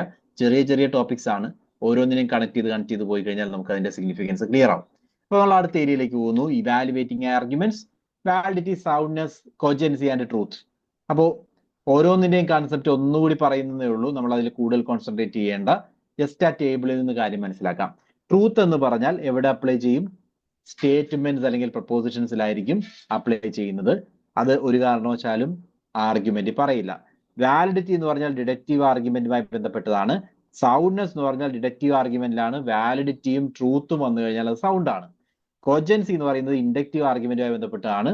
ആർഗ്യുമെന്റ് സ്ട്രോങ് ആണ്, അതോടൊപ്പം ട്രൂ ഉണ്ട്. ട്രൂ ഫീച്ചർ ഉണ്ടെങ്കിൽ, സ്ട്രെങ്ത്തും ട്രൂത്ത്ഫുൾനെസ്സും ഉണ്ടെങ്കിൽ അതിനെ നമ്മൾ കോജന്റ് ആണെന്ന് പറയും. ഓക്കെ, സിമ്പിൾ ആയിട്ട് ഈ ടേബിൾ ഓടിച്ചേക്കാം. ഈ ടേബിൾ വളരെ വളരെ ഇമ്പോർട്ടന്റ് ആണ്. ഓക്കെ, വാലിഡിറ്റി, കോജൻസി ഒന്നും ഞാൻ ഇനി പറയുന്നില്ല. അപ്പോൾ അത് ക്ലിയർ ആണെന്ന് വിചാരിക്കുന്നു. അതിനുള്ള എക്സാമ്പിൾ ഒക്കെ നമ്മൾ ആ ഡോഗ്സ് ആൻഡ് ഡ്രാഗന്റെ എക്സാമ്പിൾ ഒക്കെ പറഞ്ഞ് ഇവിടെ കാണാം. ഇത് വാലിഡ് ആണ്, ട്രൂ അല്ല. കണ്ടോ, വാലിഡ് ആണ് പക്ഷെ ട്രൂ അല്ല. ഇവിടെ വാലിഡിറ്റി ഉണ്ട്. സൗണ്ട് ആകണമെങ്കിൽ എന്ത് ചെയ്യണം? സൗണ്ട് ആകണമെങ്കിൽ വാലിഡും ആയിരിക്കണം, ട്രൂ ആയിരിക്കണം. വാലിഡും ട്രൂത്തും ചേർന്ന് വന്നാലേ അത് സൗണ്ട് ആകൂ. ഇനി കൊജന്റ് ആകണമെങ്കിൽ ഇൻഡക്റ്റീവ്ലി സ്ട്രോങ് ആയിരിക്കണം, പ്രെമിസസ് ട്രൂ ആയിരിക്കണം. ഒരു എക്സാമ്പിൾ കണ്ടാലോ? പ്രെമിസ് പറയുന്നത് യൂറോപ്പ ഹാസ് ഓക്സിജൻ. യൂറോപ്പ എന്ന് പറയുന്നത് ഭൂമി പോലെ മറ്റൊരു ഗ്ലോബാണ്. അവിടെ ഓക്സിജൻ ഉണ്ടെന്ന് സയന്റിസ്റ്റ് പ്രൂവ് ചെയ്തു. അപ്പോൾ oxygen is needed for life. അടുത്തത്, അത് നമുക്കറിയാലോ, ഓക്സിജൻ ലൈഫിന്റെ ബേസ് ആയിട്ട് ആക്ട് ചെയ്യുന്നുണ്ട്. അപ്പൊ അങ്ങനെ ഈ രണ്ട് പ്രൊമൈസസും ശരിയാണെങ്കിൽ കൺക്ലൂഷൻ എന്ന് പറയുന്നത് എന്തായിരിക്കും? ശരിയാകാനുള്ള സാധ്യതയുണ്ട്. അതായത് കൺക്ലൂഷൻ പറയുന്നത് എന്താ? There may be life on Europa. അപ്പൊ ഇത് ഏത് ടൈപ്പാ? ഇൻഡക്റ്റീവ് ആണ്. ഇൻഡക്റ്റീവ് ആണെങ്കിൽ നോക്കേണ്ടത് പ്രെമിസുകൾ ട്രൂ ആണോ നോക്കുക. പ്രെമിസുകൾ ട്രൂ ആണ്. കൺക്ലൂഷൻ എന്ന് പറയുന്നത് അപ്പൊ എന്തായിരിക്കും? കോജന്റ് ആണ്.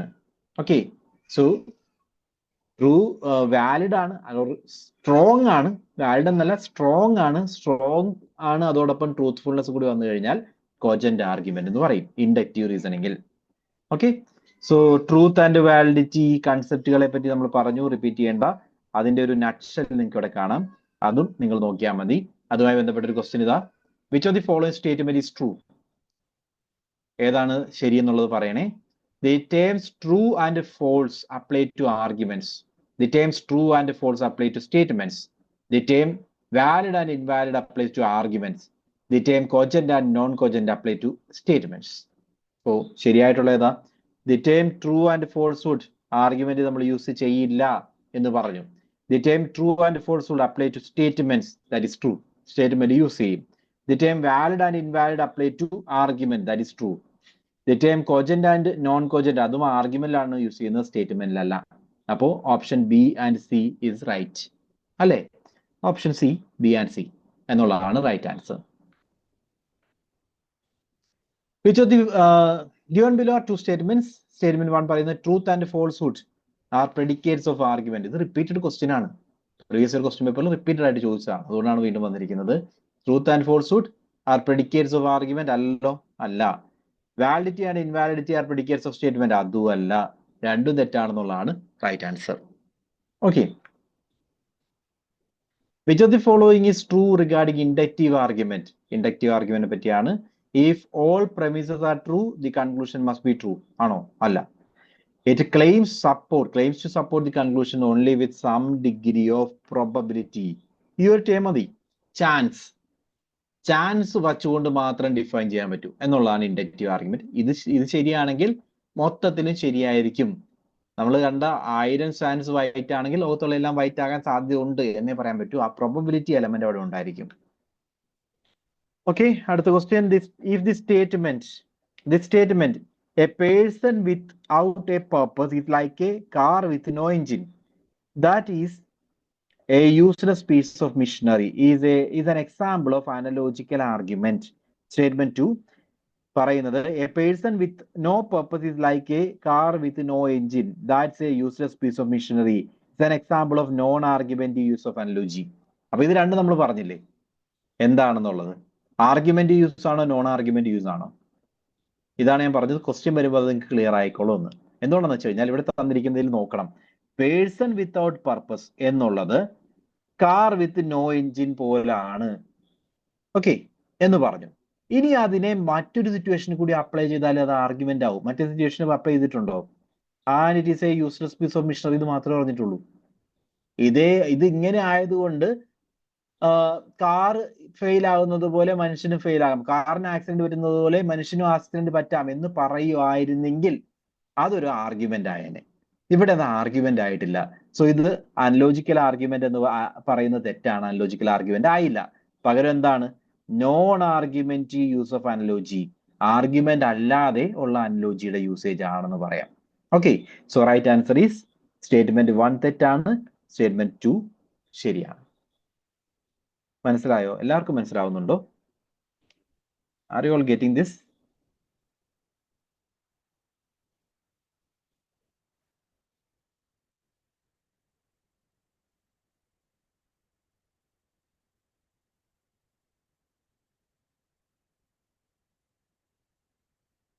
ഹലോ എവരി വൺ, കിട്ടുന്നുണ്ടെങ്കിൽ ഒന്ന് പറഞ്ഞേ.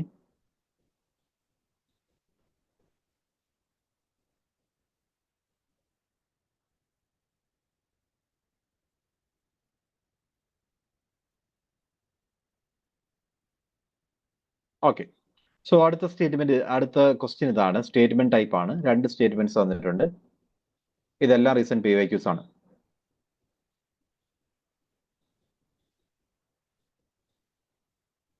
ഓക്കെ, ഇതിപ്പോ എനിക്ക് തോന്നുന്നു 23-24 ആ ഒരു ടൈമിലാണ് ഈ PYQs വന്നിരിക്കുന്നത്. So analogical argument is type of inductive argument. In an analogical argument, it is concluded that two entities alike in some respects are therefore alike in some other respects. എന്താ പറഞ്ഞിരിക്കുന്നത്? അനലോജിക്കൽ ആർഗ്യുമെന്റ് എന്ന് പറയുന്നത് ഒരു type of inductive argument ആണ് എന്ന് പറഞ്ഞാൽ ശരിയാണ്. Analogical argument inductive argument type തന്നെയാണ്. ഇൻഡക്റ്റീവ് ആർഗ്യുമെന്റ് ആണ് ബേസിക് ക്ലാസിഫിക്കേഷൻ. അതിന്റെ ഒരു സബ് ടൈപ്പ് ആയിട്ട് പറയാം analogical argument. In an analogical argument, it is concluded that two entities alike in some respects are therefore alike in some other respects. അതുണ്ടാവണം, 2 പാർട്ടുകൾ ഉണ്ടാവണം. ഇവിടെ ഒരുപോലാണെങ്കിൽ മറ്റൊരിടത്തും അവ ഒരുപോലാണെന്ന് പറയണം. അങ്ങനെ പറഞ്ഞാലേ അനലോജിക്കൽ ആർഗ്യുമെന്റ് ആവും. സോ 2 ശരിയാണെന്നുള്ളതാണ് right answer. Okay, so another question. A, B, C, D all have attributes P and Q. A, B, C all have attribute R. Therefore, D probably has attribute R. So first relation ABCD ഇവയിൽ ഇതുണ്ട് എന്ന് പറഞ്ഞാൽ ഇവയെ ഇതുമായിട്ട് match ചെയ്തു. ഞാൻ അതിൽ ABC എടുക്കുന്നു, അതിൽ R ഉണ്ട്, അങ്ങനെയാണെങ്കിൽ ഡിയിലും R ഉണ്ടാകും എന്ന് പറഞ്ഞാൽ ഇത് ഏത് ടൈപ്പാണ്? അനലോജിക്കൽ ആർഗ്യുമെന്റ് ആയില്ലേ? ആദ്യം എടുത്തു, ആദ്യത്തെ ഒരു സിറ്റുവേഷൻ പോലെ രണ്ടാമത്തേലും അവ ഒരുപോലെ ആയിരിക്കും എന്ന് പറയുകയാണെങ്കിൽ അത് അനലോജിക്കൽ ആർഗ്യുമെന്റ് ആയി. സോ പറഞ്ഞിരിക്കുന്ന ഓപ്ഷൻസിലേക്ക് പോയാൽ ഇറ്റ് ഈസ് ഡിഡക്റ്റീവ് ആർഗ്യുമെന്റ് അല്ല, ഡിഡക്റ്റീവ് ആർഗ്യുമെന്റ് അല്ല. ഇൻഡക്റ്റീവ് ആർഗ്യുമെന്റ് ആണ് അനലോജിക്കൽ ആർഗ്യുമെന്റ് എന്ന് പറയുന്നത്. It's a type of inductive argument. ശരിയാണ്. It is an analogical argument, അതും ശരിയാണ്. വാലിഡ് ആണ് എന്ന് പറഞ്ഞാൽ validity is in relation to deductive argument, അത് നമുക്ക് ഇവിടെ പറയാൻ പറ്റില്ല. ഇൻവാലിഡ് ആണെന്ന് നമുക്ക് പറയാൻ സാധിക്കില്ല. കൊജന്റ് ആണെന്നൊക്കെ ചോദിച്ചാൽ പറയാം, അല്ലാതെ ഇത് പറയാൻ പറ്റില്ല. So B and C is the right answer. B and C, option A. Okay, analogical arguments are, വീണ്ടും ഇത് ഇൻഡക്റ്റീവ് ആർഗ്യുമെന്റ് ആണെന്ന് മനസ്സിലാക്കാൻ വേണ്ടിയുള്ള പല ക്വസ്റ്റ്യൻസ് ചോദിച്ചിട്ടുണ്ട്. അതിലൊന്നാണിത്. അനലോജിക്കൽ ആർഗ്യുമെന്റ് എന്ന് പറയുന്നത് ഒരു ഇൻഡക്റ്റീവ് ആർഗ്യുമെന്റ് ആണ്. Analogical reasoning is based on a likeness drawn between 2 or more entities in 1 or more respects. Statement 2 പറയുന്നത് there could be argumentative as well as non-argumentative use of analogy. പറഞ്ഞിരുന്ന 2 കാര്യങ്ങളും ശരിയാണ്. Relation drone ചെയ്യണം. 1 or more എന്ന് പറയുന്നതിനേക്കാൾ ഉപരിയായിട്ട് 1 or more ഉള്ളതുകൊണ്ട് കുഴപ്പമില്ല, 2 സിറ്റുവേഷൻസ് എങ്കിലും ഉണ്ടാകണം എന്നുള്ളതാണ്. അപ്പോൾ അത് ആ പറഞ്ഞിരിക്കുന്ന ക്വസ്റ്റ്യനിൽ വലിയ തെറ്റൊന്നും പറയാനില്ല. 1 എന്ന് പറയുമ്പോൾ നമ്മൾ ക്രിട്ടിക്കൽ ഇവാലുവേറ്റ് ചെയ്യുകയാണെങ്കിൽ അത്ര ശരിയാണോ എന്ന് ചോദിക്കും. എന്നിരുന്നാൽ കൂടിയും റൈറ്റ് ആൻസർ എന്നുള്ളതാണ് വന്നിട്ടുള്ളത് നമ്മുടെ ആൻസർ കീയിൽ കേട്ടോ. Then there could be argumentative as well as non argumentative use of analogy, അതും ശരിയാണ്. അപ്പോൾ നമ്മൾ നാലാമത്തെ ടോപ്പിക് ഏരിയയിലേക്ക് പോകുന്നു. 3 ടോപ്പിക്സ് കഴിഞ്ഞു. നാലാമത്തെ ടോപ്പിക് ഏരിയയിൽ നമ്മൾ കാറ്റഗറിക്കൽ പ്രപ്പോസിഷൻസിനെയും സിലോജിസത്തെ പറ്റി മനസ്സിലാക്കാൻ പോവുകയാണ്. അപ്പോൾ എന്താണ് കാറ്റഗറിക്കൽ പ്രപ്പോസിഷൻ? കാറ്റഗറിക്കൽ പ്രപ്പോസിഷൻ എന്ന് പറഞ്ഞാൽ വേറെ ഒന്നുമില്ല, വളരെ സിമ്പിൾ ആണ്. 2 കാറ്റഗറീസിനെ തമ്മിൽ കണക്ട് ചെയ്തുള്ള സ്റ്റേറ്റ്മെന്റ്സിനെയാണ് കാറ്റഗറിക്കൽ പ്രപ്പോസിഷൻ എന്ന് പറയുന്നത്. അതായത് like all cats are dogs. കണ്ടോ, ഇതിനകത്ത് നിങ്ങൾക്ക് കാണാം കാറ്റ്സ് എന്ന് പറയുന്ന കാറ്റഗറിയും ഡോഗ്സ് എന്ന് പറയുന്ന കാറ്റഗറിയും തമ്മിലുള്ള റിലേഷൻ വിത്തൗട്ട് എനി കണ്ടീഷൻ ആണ്. ഇവിടെ ഒരു കണ്ടീഷണൽ പ്രൊമിസ് പാടില്ല, ചിലപ്പാകാം, അങ്ങനെയൊന്നുമല്ല. ഒരു കണ്ടീഷനും ഉപയോഗിക്കാതെ ഈ 2 കാറ്റഗറിയെ അല്ലെങ്കിൽ ഈ 2 ക്ലാസ്സുകൾ തമ്മിൽ റിലേറ്റ് ചെയ്യുകയാണെങ്കിൽ അതിനെയാണ് നമ്മൾ കാറ്റഗറിക്കൽ പ്രപ്പോസിഷൻ എന്ന് പറയുന്നത്. ഓക്കെ, സോ കാറ്റഗറിക്കൽ പ്രപ്പോസിഷൻ എന്താണ്? Preposition that relates 2 classes or categories. അതിനകത്ത് എന്തൊക്കെ ഉണ്ടാവും? Always has A subject term. Subject term ഇവിടെ എന്താണ്? ആദ്യത്തെ ടേമിനെയാണ് സബ്ജക്ട് ടേം എന്ന് പറയുന്നത്. സോ കാറ്റ്സ് എന്നുള്ളതാണ് subject term. Then predicate. Predicate എന്ന് പറയുന്നത് രണ്ടാമത്തെ ടേമാണ്. ഡോഗ്സ് എന്ന് പറയുന്നതാണ് നമ്മളുടെ predicate. Okay, and there is A quantifier. Quantifier എന്ന് പറഞ്ഞാൽ ഇതാണ് ക്വാണ്ടിഫയർ, ക്വാണ്ടിറ്റി ഡിനോട്ട് ചെയ്യുന്ന ടേം. ഓൾ, സം എന്നൊക്കെ പറഞ്ഞു കഴിഞ്ഞാൽ അത് ക്വാണ്ടിഫയർ ആണ്. അതേപോലെ ദർ ഇസ് എ കപ്പുല. കപ്പുല എന്ന് പറഞ്ഞാൽ കണക്റ്റിംഗ് വെർബാണ്, ആർ. ഓക്കെ, അപ്പോൾ ഈ പറയുന്ന പാർട്ടുകളെല്ലാം എന്തിനുണ്ടാവും? ഒരു കാറ്റഗറിക്കൽ പ്രപ്പോസിഷൻ ഉണ്ടാവും. സോ ഇത് actually it express A claim that has A true value. ഇവിടെ പറയുന്നത് എന്താ? ഇതും ഇതുമായിട്ട് ബന്ധമുണ്ട് എന്ന് പറയുന്ന അത്തരം ക്ലെയിമുകളെയാണ് കാറ്റഗറിക്കൽ പ്രപ്പോസിഷൻ എന്ന് പറയുന്നത്. Okay, so there are 4 types of categorical proposition. ഇനി നമ്മൾ വളരെ ഇമ്പോർട്ടന്റ് ആയിട്ടുള്ള ടോപ്പിക് ഏരിയയിലേക്ക് പോവുകയാണ്. കാറ്റഗറിക്കൽ പ്രപ്പോസിഷൻ 4 തരത്തിലുള്ളതുണ്ട്. Universal affirmative, universal negative, particular affirmative, particular negative. Universal affirmative എന്ന് പറഞ്ഞു കഴിഞ്ഞാൽ നമ്മൾ ഉപയോഗിച്ചിരിക്കുന്ന ഓൾ കാറ്റ്സ് ആർ ഡോഗ്സ് കണ്ടില്ലേ, അത് യൂണിവേഴ്സൽ അഫർമേറ്റീവ് ആണ്.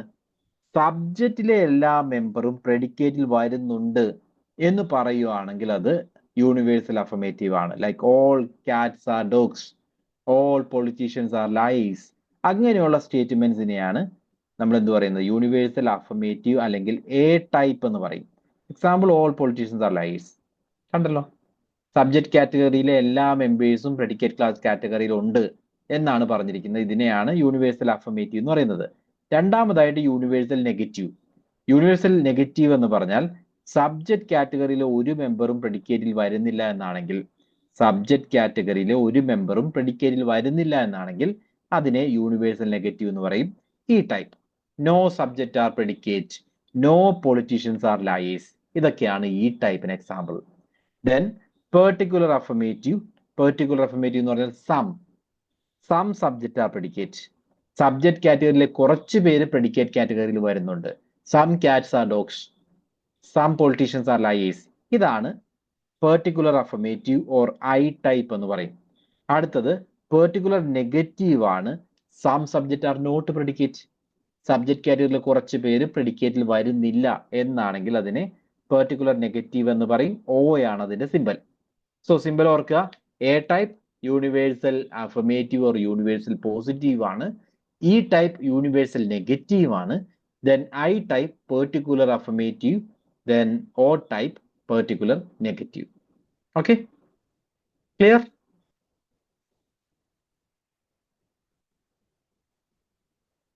ശരി, അപ്പോ അവിടെ നിന്ന് നമ്മൾ പോകുന്നത് കാറ്റഗറിക്കൽ പ്രപ്പോസിഷൻസിന്റെ കോമ്പോണൻസിനെ പറ്റി നമ്മൾ ബ്രീഫ്ലി പറഞ്ഞു. ക്വാണ്ടിഫയർ ഉണ്ട്. ക്വാണ്ടിഫയർ എന്ന് പറഞ്ഞാൽ ഇതാണ്. ഇപ്പൊ നമ്മൾ ഈ എഴുതിയിരിക്കുന്നതിൽ ക്വാണ്ടിഫയർ ഏതാ? All, no, some. ഇതെല്ലാം ക്വാണ്ടിഫയർ ആണ്. അതായത് ക്വാണ്ടിറ്റി ഡിനോട്ട് ചെയ്യുന്നു. മേ ബി യൂണിവേഴ്സൽ ആകാം അല്ലെങ്കിൽ പെർട്ടിക്കുലർ ആകാം.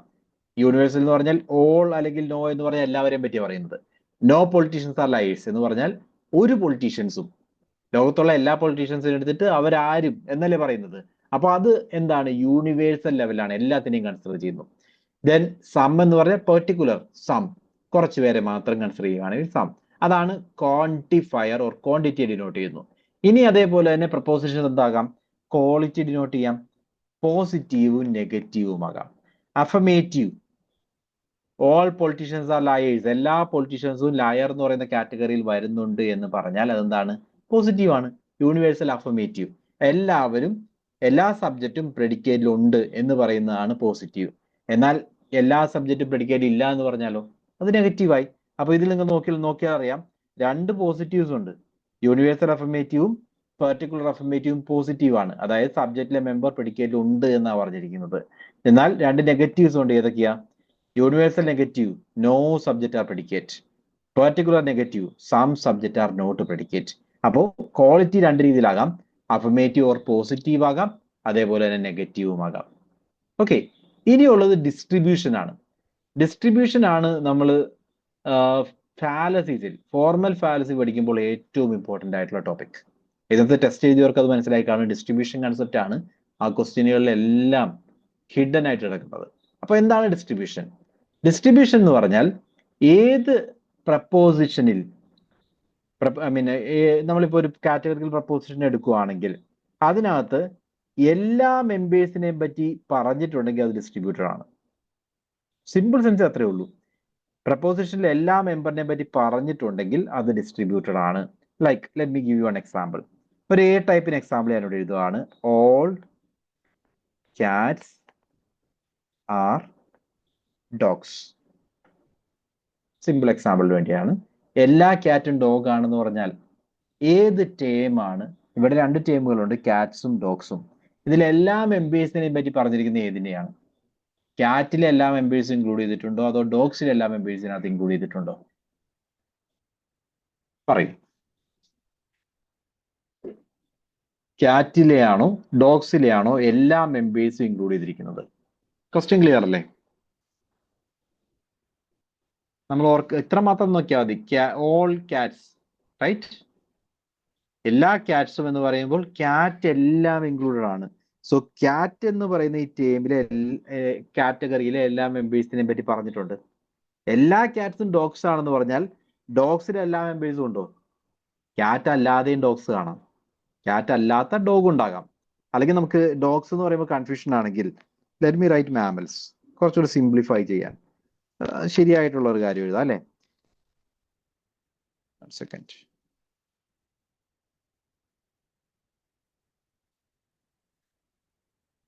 Okay, all cats are mammals എന്ന് ഞാൻ ഇവിടെ എഴുതുന്നു കേട്ടോ. അപ്പൊ മാമൽസ് എന്നാണ് ഞാൻ എഴുതിയിരിക്കുന്നത് manually.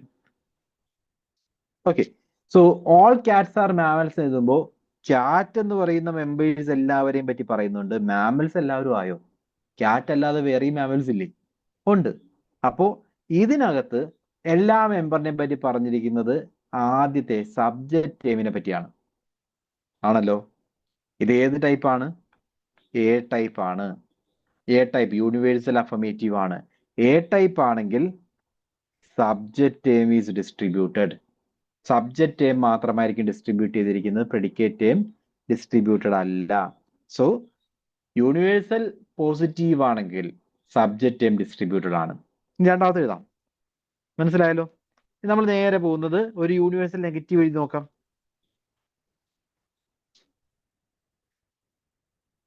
No cats are mammals എന്ന് ഞാനിവിടെ എഴുതിയിട്ടുണ്ട്. No cats are mammals. ഇനി പറയൂ, ഇതിനകത്ത് ക്യാറ്റ്സിലെ എല്ലാ മെമ്പറിനെ പറ്റിയാണോ മാമൽസിലെ എല്ലാ മെമ്പേഴ്സിനെ പറ്റിയാണോ പറഞ്ഞിരിക്കുന്നത്? നോ ക്യാറ്റ്സ്, ലോകത്തുള്ള ഒരു ക്യാറ്റും എന്ന് പറയുമ്പോൾ ക്യാറ്റിലുള്ള എല്ലാ മെമ്പറും ആയില്ലേ? എല്ലാ മെമ്പറും ആയി. R mammals.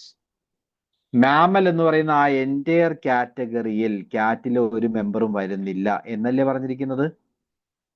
മാമൽ എന്ന് പറയുന്ന ആ എൻറ്റയർ കാറ്റഗറിയിൽ ക്യാറ്റ് എന്ന് പറയുന്ന ആ എൻറ്റയർ കാറ്റഗറിയിലെ ഒരു മെമ്പറും വരുന്നില്ല എന്ന് പറഞ്ഞാൽ അതിന്റെ ഫീച്ചർ എന്താ? രണ്ട് ടേമും ഡിസ്ട്രിബ്യൂട്ടഡ് ആണ്. മനസ്സിലായോ? സോ ഈ ആണെങ്കിൽ ബോത്ത് ആർ ഡിസ്ട്രിബ്യൂട്ടഡ്. ഈ ആണെങ്കിൽ ബോത്ത് ആർ ഡിസ്ട്രിബ്യൂട്ടഡ്. കണ്ടല്ലോ. ഇനി അടുത്തത് ഐ ടൈപ്പ് ആണെങ്കിൽ എങ്ങനെ എഴുതുക? സം. ഐ ടൈപ്പിന് എങ്ങനെയല്ലേ? ചില ക്യാറ്റുകൾ, ചില സബ്ജക്റ്റ് പ്രെഡിക്കേറ്റ് ആണ്. Some cats are mammals. ഇനി പറയൂ, ഏതാ ഡിസ്ട്രിബ്യൂട്ട് ചെയ്തിരിക്കുന്നത്? സം കാറ്റ്സ്, കുറച്ച് കാറ്റ് ഡിസ്ട്രിബ്യൂട്ടഡ് ആണോ? അല്ല. റൈറ്റ്, കുറച്ചു പേരെ പറ്റി പറഞ്ഞിട്ടുള്ളൂ, എല്ലാ കാറ്റിനെ പറ്റി പറഞ്ഞിട്ടില്ല. Some cats are mammals. ഇപ്പൊ മാമലിനകത്തെ ആ ചില കാറ്റ്സിനെ പറ്റി മാത്രമേ പറഞ്ഞിട്ടുള്ളൂ. അപ്പൊ മാമൽസും ഡിസ്ട്രിബ്യൂട്ടഡ് അല്ല. ഓക്കെ, സോ ഐ ടൈപ്പ് ആണെങ്കിൽ നെയ്തർ ഡിസ്ട്രിബ്യൂട്ടഡ്, രണ്ടും ഡിസ്ട്രിബ്യൂട്ടഡ് അല്ല എന്നുള്ളതാണ് ഓർക്കേണ്ടത്. ആൻഡ് ഫൈനലി ഓ ടൈപ്പ് ആണെങ്കിൽ, ഓ ടൈപ്പിന് ഒരു example, some cats are not mammals. Some cats are not mammals. ഇനി നിങ്ങളൊന്ന് പറഞ്ഞു നോക്കി, സം കാറ്റ്സ് സബ്ജക്റ്റ് ഡിസ്ട്രിബ്യൂട്ടഡ് ആണോ? അല്ല. ആർ നോട്ട് മാമൽസ്, മാമൽസ് എന്ന് പറയുന്ന കാറ്റഗറിക്ക് അകത്ത് തന്നെ ഈ ചില കാറ്റ് വരുന്നില്ല. മാമൽസ് എന്ന് പറയുന്ന എൻറ്റയർ കാറ്റഗറി ഉൾപ്പെടുത്തിയിട്ടുണ്ട്. സോ മാമൽസ് എന്ന് പറയുന്നത് ഡിസ്ട്രിബ്യൂട്ടഡ് ആണ്. അതാണ് പറഞ്ഞത്. ഓ ടൈപ്പ് ആണെങ്കിൽ പ്രെഡിക്കേറ്റ് ഡിസ്ട്രിബ്യൂട്ടഡ് ആണ്. വളരെ ചെറിയ ഒരു ടോപ്പിക് ഏരിയ ആണ് ഡിസ്ട്രിബ്യൂഷൻ. പക്ഷെ ഇത് വെച്ചിട്ടാണ് നമ്മളോട് ഫാലസി ചോദിക്കുക. അപ്പൊ ഇത് ക്ലിയർ ആണോ? മനസ്സിൽ വെച്ചേക്കുക, എ ടൈപ്പ് ആണെങ്കിൽ subject is distributed, E type ആണെങ്കിൽ both are distributed, I type ആണെങ്കിൽ neither are distributed, and O type ആണെങ്കിൽ പ്രെഡിക്കേറ്റ് ഈസ് ഡിസ്ട്രിബ്യൂട്ടഡ്. എവിടെയെങ്കിലുമൊക്കെ നോട്ട് ചെയ്ത് വെച്ചു, വളരെ വളരെ വളരെ ഇമ്പോർട്ടന്റ് ആണ്. ഓക്കെ, ശരി. നേരെ കാറ്റഗറിക്കൽ സിലോസിലേക്ക് പോവാം. കാറ്റഗറിക്കൽ സിലോസ് എന്ന് പറഞ്ഞു കഴിഞ്ഞാൽ ഈ പറഞ്ഞ കാറ്റഗറിക്കൽ പ്രപ്പോസിഷനുകൾ ഉപയോഗിച്ചുകൊണ്ട് നമ്മൾ ക്രിയേറ്റ് ചെയ്യുന്ന സിലോസിനെയാണ് കാറ്റഗറിക്കൽ സിലോസ് എന്ന് പറയുന്നത്. അതായത് രണ്ട് പ്രിമിസുകളും ഒരു കൺക്ലൂഷനും വരുന്ന രീതിയിൽ നമ്മൾ ഉപയോഗിച്ചിരിക്കുന്ന സ്റ്റേറ്റ്മെന്റുകളെല്ലാം കാറ്റഗറിക്കൽ പ്രപ്പോസിഷൻ ആണെങ്കിൽ അതിനെ നമുക്ക് എന്ത് വിളിക്കാം? കാറ്റഗറിക്കൽ സിലോസ് എന്ന് പറയാം. അപ്പോൾ കാറ്റഗറിക്കൽ സിലോസിനകത്ത് 3 ടേമുകളുണ്ട്. ഞാൻ ഒരു കാറ്റഗറിക്കൽ സിലോസ് എഴുതാം, അപ്പൊ അത് പറയാലോ.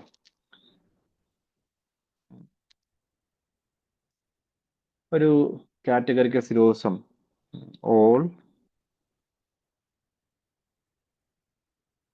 cats are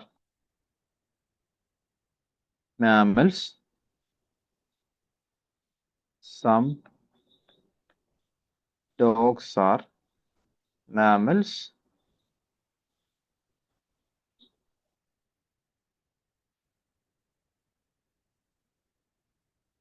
no cats are dogs.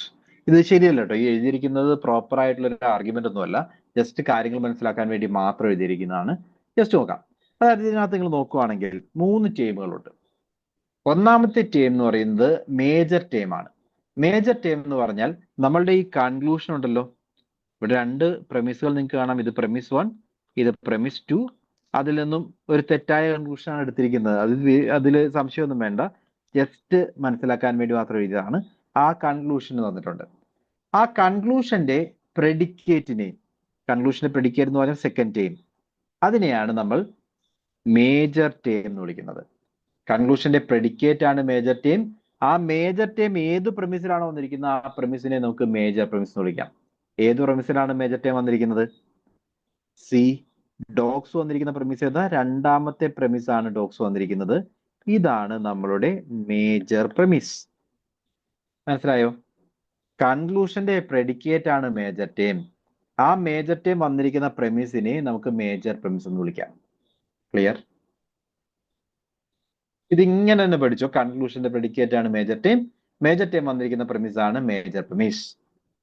ഇനി അവിടെ നിന്ന് നേരെ അടുത്തത്, കൺക്ലൂഷന്റെ സബ്ജക്റ്റിനെ നമ്മൾ മൈനർ ടേം എന്ന് വിളിക്കും. കൺക്ലൂഷൻ നോ കാറ്റ്സ് എന്നാണ്, അപ്പൊ സബ്ജക്റ്റ് ആരാ? കാറ്റ് ആണ്. അതാണ് നമ്മളുടെ മൈനർ ടേം. മൈനർ ടേം വന്നിരിക്കുന്ന പ്രമിസിനെ അപ്പൊ എന്ത് വിളിക്കാം? മൈനർ ടേം വന്നിരിക്കുന്ന ആദ്യത്തെ പ്രമിസിനാണ്, ഇതിനെ നമുക്ക് മൈനർ പ്രമിസ് എന്ന് വിളിക്കാം. ഓക്കെ, സോ മേജർ ടേം കൺക്ലൂഷന്റെ പ്രെഡിക്കേറ്റ് മേജർ ടേം ആണ്. ആ കൺക്ലൂഷന്റെ പ്രെഡിക്കേറ്റ് ആയുള്ള ഡോഗ്സ് വന്നിരിക്കുന്ന പ്രമിസിനെ മേജർ പ്രമിസ് എന്ന് വിളിച്ചു. കൺക്ലൂഷന്റെ സബ്ജക്റ്റ് മൈനർ ടേം ആണ്. കൺക്ലൂഷന്റെ സബ്ജക്റ്റ് ആയുള്ള കാറ്റ്സ് വന്നിരിക്കുന്ന പ്രമിസിനെ നമ്മൾ മൈനർ പ്രമിസ് എന്ന് വിളിച്ചു. ഓക്കെ, ഇനി കൺക്ലൂഷനിൽ വരാതെ എന്നാൽ 2 പ്രമിസിൽ റിപ്പീറ്റ് ചെയ്ത ഒരു ടേം ഉണ്ടല്ലോ, ഏതാ അത്? കൺക്ലൂഷൻ വന്നില്ല, എന്നാൽ 2 പ്രമിസിൽ നിങ്ങൾക്ക് ഇവിടെ ഒരു ടേം കാണാം, മാമൽസ്. കണ്ടല്ലോ, ഇതിനെയാണ് നമ്മൾ മിഡിൽ ടേം എന്ന് വിളിക്കുന്നത്. So it appears in both premises. കൺക്ലൂഷനിൽ വരുന്നില്ല, എന്നാൽ രണ്ട് പ്രമിസുകളെ തമ്മിൽ കണക്ട് ചെയ്തത് ഈ പറയുന്ന മാമൽസ് എന്ന് പറയുന്ന ടേമാണ്.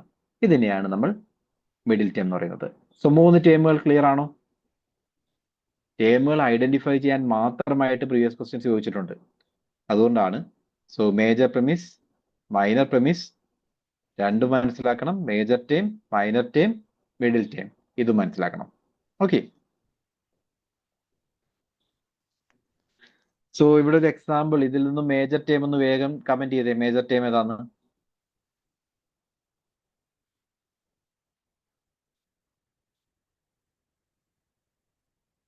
Which is the major term here? Yes yes yes. Minor term ഏതാണ്?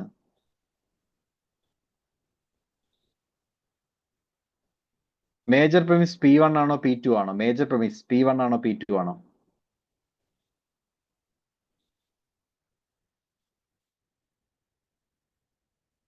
Okay, major promise P1. Okay fine.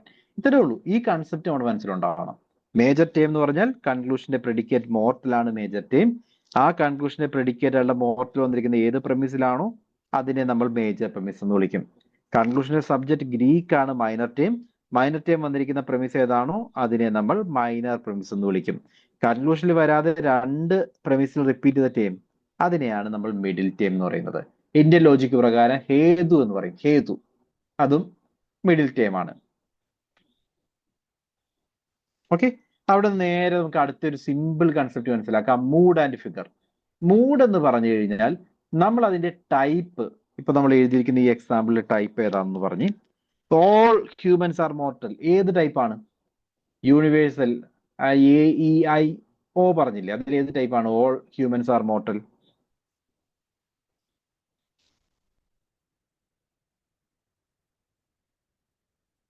All humans are mortal ഏത് ടൈപ്പാ? എ ടൈപ്പ് അല്ലേ? All humans are mortal A type ആണ്. അടുത്തത് തന്നെയല്ലേ all Greeks are human, A type. All Greeks are mortal അതും A type. Mood എന്ന് പറഞ്ഞാൽ വേറൊന്നുമില്ല. മൂഡ് എന്ന് പറഞ്ഞാൽ ഇത് മൂന്നും നേരെ അങ്ങ് എഴുതിയാൽ മതി. ഇതാണ് മൂഡ് ഓഫ് എ കാറ്റഗറിക്കൽ സിലോയിസം. തന്നിരിക്കുന്ന പ്രപ്പോസിഷൻ ടൈപ്പ് ഏതാണോ ആ ടൈപ്പിനെ നേരെ അങ്ങ് എഴുതിയേക്കുക. അതാണ് അതിന്റെ മൂഡ് എന്ന് പറയുന്നത്. നമ്മൾ നേരത്തെ ഒരു എക്സാമ്പിൾ എഴുതിയില്ലേ? അപ്പൊ ഇതിന്റെ മൂഡ് എന്താന്ന് പറഞ്ഞ്, ഞാനിവിടെ എഴുതിയിരിക്കുന്ന ഈ എക്സാമ്പിളിന്റെ മൂഡ് എന്താ? All cats are mammals, some dogs are mammals, no cats are dogs. ഏതാണ് അതിന്റെ മൂഡ്?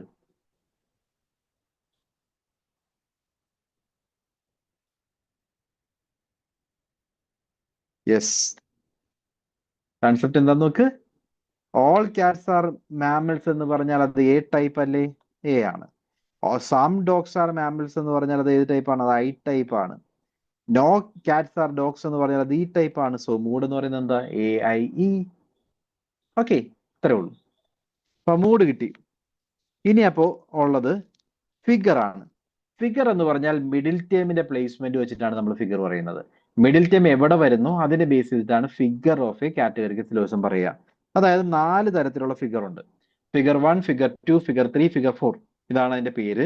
ഫിഗർ 1 എന്ന് പറഞ്ഞാൽ മിഡിൽ ടേം ആദ്യത്തെ പ്രമിസിൽ മേജർ പ്രമിസിൽ മിഡിൽ ടേം വന്നിരിക്കുന്നത് ആദ്യമാണ്, സബ്ജക്റ്റിന്റെ ഭാഗത്താണ്. മൈനർ പ്രമിസിൽ മിഡിൽ ടേം വരുന്നത് പ്രെഡിക്കേറ്റിന്റെ ഭാഗത്താണെങ്കിൽ അതിനെ നമ്മൾ ഫിഗർ 1 എന്ന് പറയും. ജസ്റ്റ് ഒരു example, all mammals are fiery, all dogs are mammals. Mammals എന്ന് പറയുന്ന മിഡിൽ ടേം ആണ് ഇവിടെ രണ്ട് പ്രമിസിലും വന്നിരിക്കുന്നത്. ആ മാമൽസ് സബ്ജക്റ്റ് മേജർ പ്രമിസിൽ സബ്ജക്റ്റിന് വരണം, മൈനർ പ്രമിസിൽ അത് പ്രെഡിക്കേറ്റ് ആയിട്ട് വരണം. അങ്ങനെ വരുമ്പോൾ അത് ഫിഗർ 1 ആണ്. ദെൻ ഫിഗർ 2 എന്ന് പറഞ്ഞാൽ രണ്ട് പ്രമിസിലും എൻഡിലാണ് വരുന്നതെങ്കിൽ അതിനെ ഫിഗർ 2. രണ്ട് പ്രമിസിലും എൻഡി വരണം. കണ്ടോ, എൻഡിൽ എന്ന് പറഞ്ഞാൽ പ്രെഡിക്കേറ്റ് ആയിട്ട്. കണ്ടല്ലോ, രണ്ട് പ്രമിസിലും പ്രെഡിക്കേറ്റ് ആയിട്ടാണ് വരുന്നതെങ്കിൽ അത് ഫിഗർ 2. ഇനി ഫിഗർ 3 എന്ന് പറഞ്ഞാൽ രണ്ട് പ്രമിസിലും സബ്ജക്റ്റ് ആയിട്ടാണ് വരുന്നതെങ്കിൽ അതിനെ ഫിഗർ 3 എന്ന് പറയാം. രണ്ട് പ്രമിസിലും സബ്ജക്റ്റ് ആയിട്ട് വരണം. കണ്ടോ, all mammals are hairy, all mammals are dogs. രണ്ട് പ്രമിസിലും സബ്ജക്റ്റ് ആയിട്ട് വന്നു. ഇനി ആദ്യത്തെ പ്രമിസിന്റെ ജസ്റ്റ് ഓപ്പോസിറ്റ് ആണെങ്കിൽ അതിനെ ഫിഗർ 4 എന്ന് പറയും. എഴുതിയിരിക്കുന്ന എക്സാമ്പിൾ തെറ്റാണ്, എക്സാമ്പിളിൽ മിസ്റ്റേക്ക് ഉണ്ട്. ജസ്റ്റ് ഞാൻ പറയാം. എങ്ങനെയാന്ന് വെച്ചാൽ ഫിഗർ 4 എന്ന് പറഞ്ഞു കഴിഞ്ഞാൽ ആദ്യത്തെ പ്രമിസിൽ പ്രെഡിക്കേറ്റ് ആയിട്ട് വരണം, രണ്ടാമത്തെ പ്രമിസിൽ അത് സബ്ജക്റ്റ് ആയിട്ട് വരണം. Like all humans are mortal. All mortal are sound. കേട്ടോ, ജസ്റ്റ് ഒരു അണ്ടർസ്റ്റാൻഡിങ്ങിന് വേണ്ടി ഇവിടെ ചെയ്തിരിക്കുന്ന നോക്കി, മിഡിൽ ടേം ഏതാ ഇതിനകത്ത്? മോർട്ടൽ എന്ന് പറയുന്നതാണ്. മോർട്ടൽ വന്നിരിക്കുന്നത്, ഈ എക്സാമ്പിൾ തെറ്റാണ്, അതിൽ വെച്ചുകൊണ്ടിരിക്കേണ്ട. മോർട്ടൽ വന്നിരിക്കുന്നത് എവിടെയാ? ആദ്യത്തെ പ്രിമിസിൽ മോർട്ടൽ വന്നിരിക്കുന്നത് എൻഡിലാണ്, പ്രെഡിക്കേറ്റിന്റെ ഭാഗത്താണ്. രണ്ടാമത്തെ പ്രിമിസിൽ മോർട്ടൽ വന്നിരിക്കുന്നത് സബ്ജക്റ്റിന്റെ ഭാഗത്താണ്. ഇതിനെയാണ് ഫിഗർ 4 എന്ന് പറയുന്നത്. ഓക്കെ അല്ലേ? So mood and figure clear ആണോ?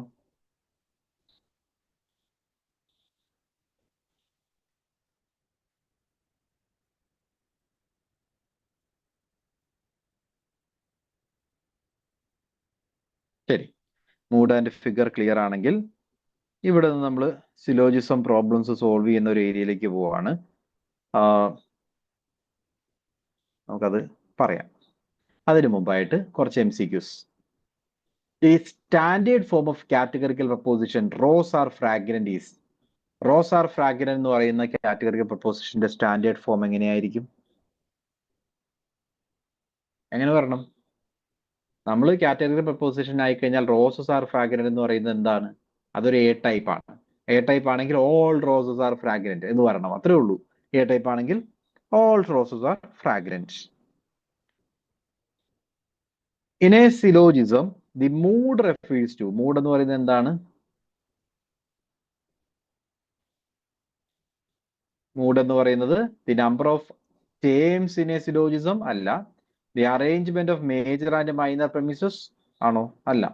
The quality of the proposition use, positive negative എന്നുള്ള രീതിയിലല്ല പറയുന്നത്. സ്പെസിഫിക് കാറ്റഗറിക്കൽ പ്രപ്പോസിഷൻ അല്ലെ?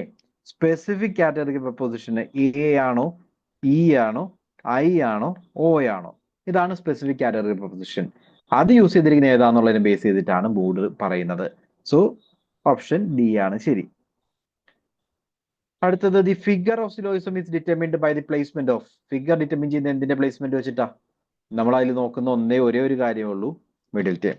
മിഡിൽ ടേം എവിടെയാ വന്നിരിക്കുന്നത്? സബ്ജക്റ്റ് ആണോ പ്രെഡിക്കേറ്റ് ആണോ എന്നുള്ള രീതിയിലാണ് നമ്മൾ ഫിഗർ ഡിറ്റർമിൻ ചെയ്യുന്നത്. So middle term is the right answer.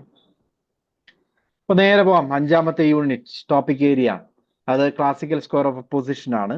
എന്താണ് classical square of position? Classical square of position എന്ന് പറഞ്ഞാൽ ഇമ്മീഡിയറ്റ് ഇൻഫറൻസ് ആണ്. നമുക്ക് തന്നിരിക്കുന്ന കാറ്റഗറിക്കൽ പ്രപ്പോസിഷനിൽ നിന്നും നമുക്ക് എടുക്കാവുന്ന ഇമ്മീഡിയറ്റ് ഇൻഫറൻസ് ആണ് ക്ലാസിക്കൽ സ്ക്വയർ ഓഫ് പൊസിഷൻ തരുന്നത്.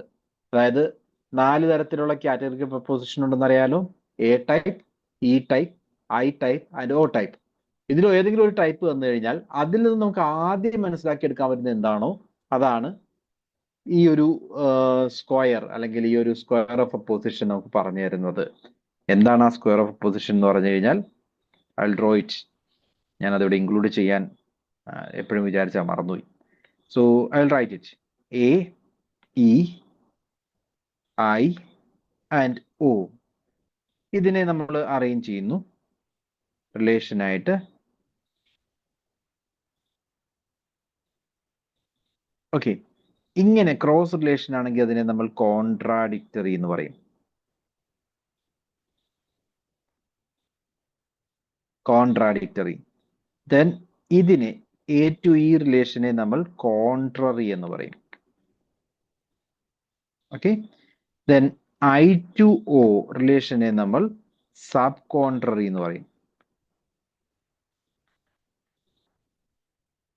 എ ടു ഐ അല്ലെങ്കിൽ ഇ ടു ഒ ഈ റിലേഷനെയാണ് നമ്മൾ സബ് ഓൾട്ടർനേഷൻ ഓർ സബ് ഓൾട്ടേൺ എന്നും പറയാറുണ്ട്. സബ് ഓൾട്ടർനേഷൻ കേട്ടോ, സബ് ഓൾട്ടർനേഷൻ. ഇതും സബ് ഓൾട്ടർനേഷൻ. ഇതാണ് classical square of position. Simple sense ഇത്രയേ ഉള്ളൂ. എ ടു ഇ, എയും ഇയും ഒരുമിച്ച് വന്നു കഴിഞ്ഞാൽ അതിനെ കോൺട്രറി എന്ന് പറയാം. എയും ഒയും ഒരുമിച്ച് വരികയാണ്, അല്ലെങ്കിൽ ഇയും ഐയും ഒരുമിച്ച് വരികയാണ്, ഇതാണ് ക്രോസ് ഉള്ള റിലേഷൻ ആണ് വരുന്നതെങ്കിൽ അത് കോൺട്രാഡിക്ടറി ആണ്. അതേപോലെ എയും ഐയും ഒരുമിച്ച് വരുവാണ്, ഇയും ഒയും ഒരുമിച്ച് വരുവാണെങ്കിൽ അതിനെ എന്ത് വിളിക്കാം? സബ് ഓൾട്ടർനേഷൻ എന്ന് വിളിക്കാം. ആൻഡ് ദെൻ ഫൈനലി ഐയും ഒയും ഒരുമിച്ച് വരുവാണെങ്കിൽ അതിനെ സബ് കോൺട്രറി എന്ന് വിളിക്കും. ഓക്കെ, ഇത് എവിടെയെങ്കിലുമൊക്കെ ഒന്ന് നോട്ട് വെച്ചേക്കുക. This is very very very important. Last ഡേയിലെ ടെസ്റ്റിൽ നമ്മൾ ചോദിച്ചിരുന്ന ഏരിയാസ് ഇതാണ്. ഇപ്പോ ഇതാണ് ആ റിലേഷൻ. 4 ടൈപ്സിന് ഇനി പറയണ്ടല്ലോ, റിലേഷൻ പറയാം. റിലേഷൻ ഇതാണ്. കോൺട്രാഡിക്ടറി റിലേഷൻ എന്ന് പറഞ്ഞു കഴിഞ്ഞാൽ ഏതാണ്? നമ്മൾ ആ എഴുതിയതിനകത്ത് A E then there is I and O. ഈ ക്രോസ് റിലേഷൻ ആണ് കോൺട്രാഡിക്ടറി. കണ്ടല്ലോ. അപ്പോൾ എയും ഒയും ഒരുമിച്ച് വരുവാണെങ്കിൽ അത് കോൺട്രാഡിക്ടറി ആണ്. ഇയും ഐയും ഒരുമിച്ച് വരുവാണെങ്കിൽ അത് കോൺട്രാഡിക്ടറി ആണ്. ഇതിന്റെ റിലേഷൻ നമ്മൾ ക്ലാസ് റൂമിൽ ഡീറ്റെയിൽ ആയിട്ട് പറഞ്ഞിട്ടുണ്ട്. എന്നാലും ബ്രീഫ്ലി നമുക്ക് ഇവിടെ പറയാം. Both cannot be true together, both cannot be false together. രണ്ടും ഒരുമിച്ച് ട്രൂ ആകാനും പറ്റില്ല, രണ്ടും ഒരുമിച്ച് ഫോൾസ് ആകാനും പറ്റില്ല. അത്തരത്തിലുള്ള സ്റ്റേറ്റ്മെന്റ്സ് ആണ് എയും ഒയും. നമുക്കൊന്ന് എഴുതി നോക്കിയാലോ. ഒരു എ ടൈപ്പിന് എക്സാമ്പിൾ എന്താ? All politicians are liar. A type ആയാലോ all politicians are liar. Then എയോടൊപ്പം എന്താ വരേണ്ടത്? ഓ വരണം. ഓ ടൈപ്പിന് example some politicians are not liar. രണ്ടും വന്നില്ലേ? All politicians are liar, some politicians are not liar. രണ്ട് സ്റ്റേറ്റ്മെന്റുകൾ. ഇതിനെ ബേസ് ചെയ്തിട്ട് നിങ്ങൾക്ക് ഒന്ന് ചിന്തിച്ചു നോക്കി, ഇത് രണ്ടും ഒരുമിച്ച് ട്രൂ ആകൂ? അത്രേ ഉള്ളൂ. ഇത് രണ്ടും ഒരുമിച്ച് ട്രൂ ആകൂ? എല്ലാവരും കള്ളന്മാരാണെന്ന് പറഞ്ഞു. ചില ആൾക്കാർ കള്ളന്മാരല്ലെന്ന് പറയുന്നു. ഇത് രണ്ടും ഒരുമിച്ച് നിലനിൽക്കില്ല. അതാണ് പറഞ്ഞത് ബോത്ത് കാനോട്ട് ബി ട്രൂ. രണ്ടും ഒരുമിച്ച് ട്രൂ ആകാൻ പറ്റില്ല. കണ്ടല്ലോ. രണ്ടും ഒരുമിച്ച് ഫോൾസ് ആകുമോ? അതായത് ആദ്യത്തെ സ്റ്റേറ്റ്മെന്റ് ഫോൾസ് ആയി എന്ന് വിചാരിക്കുക. ഓൾ പൊളിറ്റീഷ്യൻസ് ആർ ലയർ എന്ന് പറയുന്നത് തെറ്റാണ്. തെറ്റായി കഴിഞ്ഞാൽ എന്ത് വരും? എല്ലാവരും കള്ളന്മാരാണെന്ന് പറഞ്ഞത് തെറ്റാണ്. അപ്പോൾ അതിൽ ആരൊക്കെയോ സത്യസന്ധന്മാരുണ്ടെന്നല്ലേ? അതായത് some politicians are not liar. അതായത് ഓൾ പൊളിറ്റീഷ്യൻസ് ആർ ലയർ എന്ന് പറയുന്നത് തെറ്റിക്കഴിഞ്ഞാൽ കിട്ടുന്നത് some politicians are not liar എന്നാണ്. ആണല്ലോ? സംശയമൊന്നുമില്ലല്ലോ. ഒരാൾ സത്യസന്ധനാകുമ്പോഴല്ലേ ഈ സ്റ്റേറ്റ്മെന്റ് തെറ്റുന്നത്. അങ്ങനെ തിരിച്ചാൽ മതി. അപ്പൊ അത് ആൻസർ എന്ന് പറയുന്നത് some politicians are not liar. ഇനി രണ്ടാമത്തെ സ്റ്റേറ്റ്മെന്റ് തെറ്റിയാലോ? Some politicians are not liar എന്ന് പറഞ്ഞ തെറ്റാണ്. ചില ആൾക്കാർ കള്ളന്മാരല്ല എന്ന് പറഞ്ഞ തെറ്റാണ്. അതിനർത്ഥം എല്ലാവരും കള്ളന്മാരാണ്. So you'll get all politicians are liar. കണ്ടോ? സോ ഫെയിൽ ആയപ്പോൾ, ഈ രണ്ട് സ്റ്റേറ്റ്മെന്റും തെറ്റായപ്പോൾ നമുക്ക് കിട്ടിയിരിക്കുന്നത് some politicians are not liar എന്നും ഓൾ പൊളിറ്റീഷ്യൻസ് ആർ ലയർ എന്നുമാണ്. ഇത് രണ്ടും ഒരുമിച്ച് ശരിയാവുമോ? ഒരുമിച്ച് നിലനിൽക്കുമോ? കുറച്ച് നേരത്തെ കണ്ട അതേ സിറ്റുവേഷൻ തന്നെ നേരെ തിരിച്ചിട്ടെന്നേ ഉള്ളൂ. ചില ആളുകൾ കള്ളന്മാരല്ല എന്ന് പറയുന്നു, എല്ലാവരും കള്ളന്മാരാണെന്ന് പറയുന്നു. ഇത് രണ്ടും ഒരുമിച്ച് നിലനിൽക്കില്ല. അതാണ് എഴുതിയിരിക്കുന്നത് both cannot be false together. രണ്ടും ഒരുമിച്ച് ട്രൂ ആകാനും പറ്റില്ല, രണ്ടും ഒരുമിച്ച് ഫോൾസ് ആകാനും പറ്റില്ല. അങ്ങനെയുള്ള സ്റ്റേറ്റ്മെന്റ്സിനെയാണ് കോൺട്രാഡിക്ടറി എന്ന് പറയുന്നത്. മനസ്സിലായോ?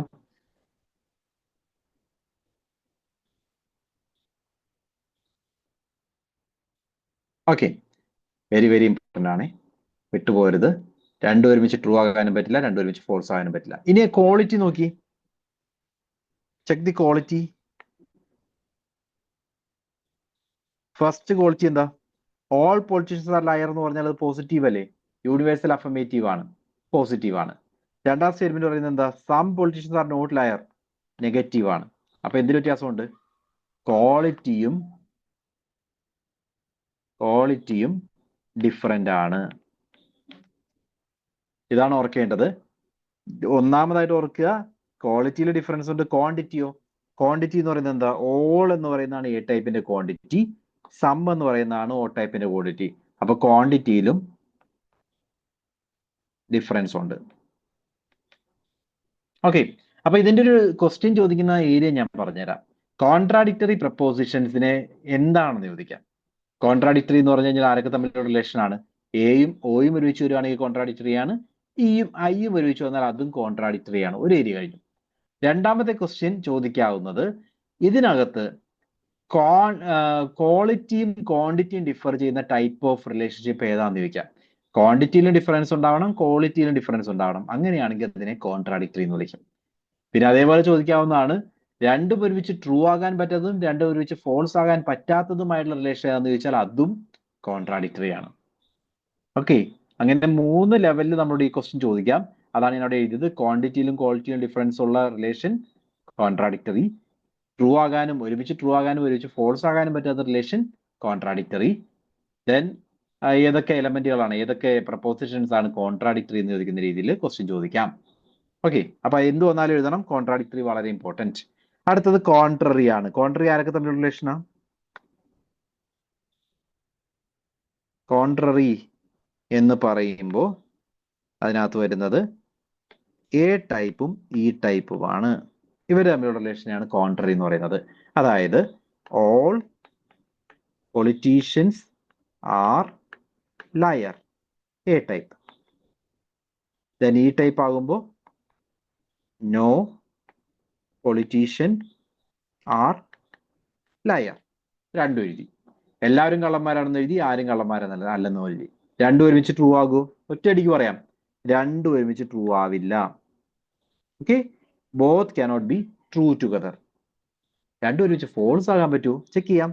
എല്ലാവരും കള്ളന്മാരാണ് എന്നുള്ളത് ഫെയിൽ ആയാൽ എന്ത് കിട്ടുമോ? നിങ്ങൾ ഒന്ന് ടൈപ്പ് ചെയ്തേ. എല്ലാവരും കള്ളന്മാരാകുന്നു എന്ന് എഴുതിയിരിക്കുന്നത് ഫോൾസ് ആണ്. അപ്പൊ കിട്ടുന്നത് എന്താ?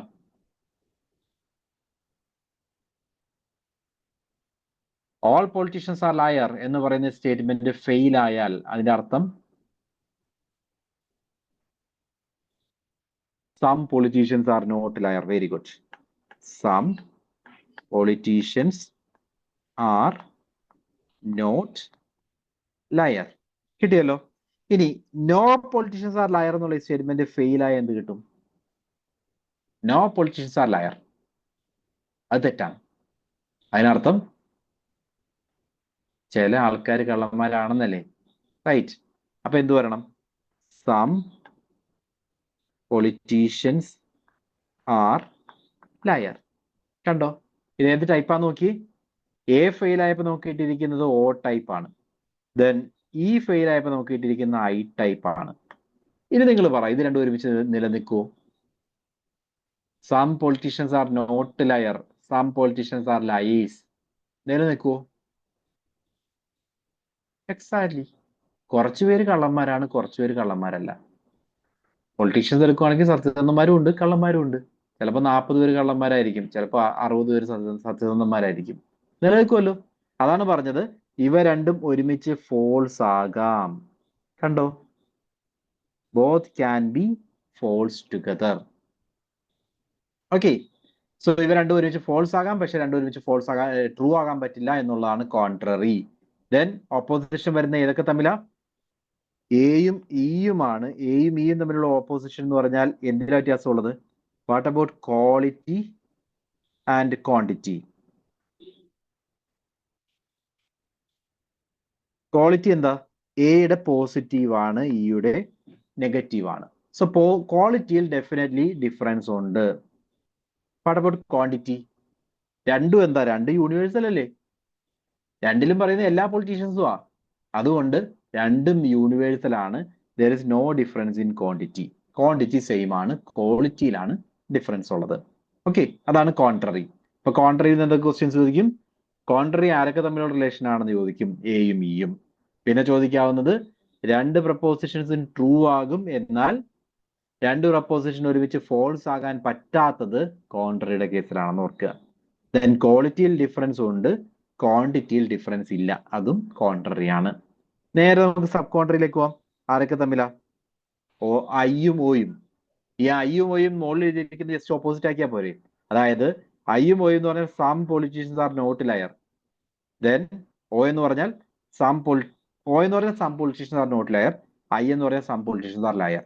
ഇവ രണ്ടും ഒരുമിച്ച് നിലനിൽക്കുമോ? അത് നമ്മളിപ്പോ പറഞ്ഞില്ലേ, രണ്ടും ഒരുമിച്ച് ട്രൂ ആകും. രണ്ടും ഒരുമിച്ച് ട്രൂ ആകും, എന്നാൽ രണ്ടും ഒരുമിച്ച് ഫോൾസ് ആകാൻ പറ്റില്ല. Some politicians are not liar എന്ന് പറയുന്നത് ഫോൾസ് ആണെങ്കിൽ എന്തിലേക്ക് പോവും? എയിലേക്ക് പോവും. എല്ലാവരും കള്ളന്മാരാണെന്ന് പറയും. സം പൊളിറ്റീഷ്യൻസ് ആർ ലയർ എന്ന് പറയുന്നത് ഫോൾസ് ആയി കഴിഞ്ഞാൽ ആരും കള്ളന്മാരല്ലെന്ന് പറയും. അപ്പൊ ഇത് ഫോൾസ് ആയി കഴിഞ്ഞാൽ കിട്ടാൻ പോകുന്ന യൂണിവേഴ്സൽ സ്റ്റേറ്റ്മെന്റ്സ് ആണ്. ഫോൾസ് ആയാൽ യൂണിവേഴ്സൽ സ്റ്റേറ്റ്മെന്റ് കിട്ടും. അതുകൊണ്ട് both cannot be false together, but both can be true. രണ്ടും ഫോൾസ് ആകാൻ പറ്റില്ല, രണ്ടും ട്രൂ ആകാം. അങ്ങനെയുള്ള സ്റ്റേറ്റ്മെന്റാണ് സബ് കോൺട്രറി എന്ന് പറയുന്നത്. What about the quantity and quality? ക്വാളിറ്റിയിൽ ഡിഫറൻസ് ഉണ്ട്, ക്വാളിറ്റി ഡിഫറൻസ് ഉണ്ട്, ക്വാണ്ടിറ്റി സം തന്നെയാണ്, ഡിഫറൻസ് ആകാം. അതിനെപ്പറ്റി നമ്മളവിടെ പറയുന്നില്ല. സം എന്നുള്ളതാണ് യൂസ് ചെയ്യുന്നത്. ഇപ്പോൾ ഓർക്കുക, ഐയും ഓയും വന്നാൽ ദർ ഇസ് ക്വാളിറ്റി ഡിഫറൻസ്. ഇത് ഓർത്തേക്കുക. സബോൾട്ടർനേഷൻ, അവസാനമായിട്ട് സബോൾട്ടർനേഷൻ വളരെ സിമ്പിളാണ്. ഇത്രയും ഓർത്താൽ മതി. യൂണിവേഴ്സൽ ട്രൂ ആണെങ്കിൽ അതിന്റെ പെർട്ടിക്കുലർ ട്രൂ ആണ്. റൂൾ മനസ്സിലായോ? യൂണിവേഴ്സൽ ട്രൂ ആണെങ്കിൽ അതിന്റെ പെർട്ടിക്കുലർ എല്ലായ്പ്പോഴും ട്രൂ ആയിരിക്കും എന്നുള്ളതാണ് സബോൾട്ടർനേഷൻ. അതായത് ഇപ്പൊ നമ്മൾ എഴുതിയിരിക്കുന്ന ഓൾ പൊളിറ്റീഷ്യൻസ് ആർ ലയർ എന്നുള്ളത് ട്രൂ ആണെങ്കിൽ അതിന്റെ പെർട്ടിക്കുലർ ആയിട്ടുള്ള I type some politicians are liar, ഇത് ഡെഫിനറ്റ്ലി ട്രൂ ആയിരിക്കും. മനസ്സിലായോ? എന്തുകൊണ്ടാണ് ട്രൂ ആയിരിക്കും എന്ന് പറയുന്നത്? എല്ലാവരും കള്ളന്മാരാണെന്ന് പറഞ്ഞു. അതിൽ നിന്നും കുറച്ച് പേരെടുത്താൽ അവരും കള്ളന്മാരായിരിക്കും. അതുകൊണ്ടാണ് ട്രൂ ആകുന്നത് കേട്ടോ. എല്ലാവരും സത്യസന്ധന്മാരാണെന്ന് പറഞ്ഞിട്ട് അതിൽ നിന്ന് കുറച്ച് പേരെ എടുത്തു കഴിഞ്ഞാൽ അവരും സത്യസന്ധന്മാരായിരിക്കും. ആ ഒരു കൺസെപ്റ്റ് ആണ് സബോൾട്ടർനേഷൻ.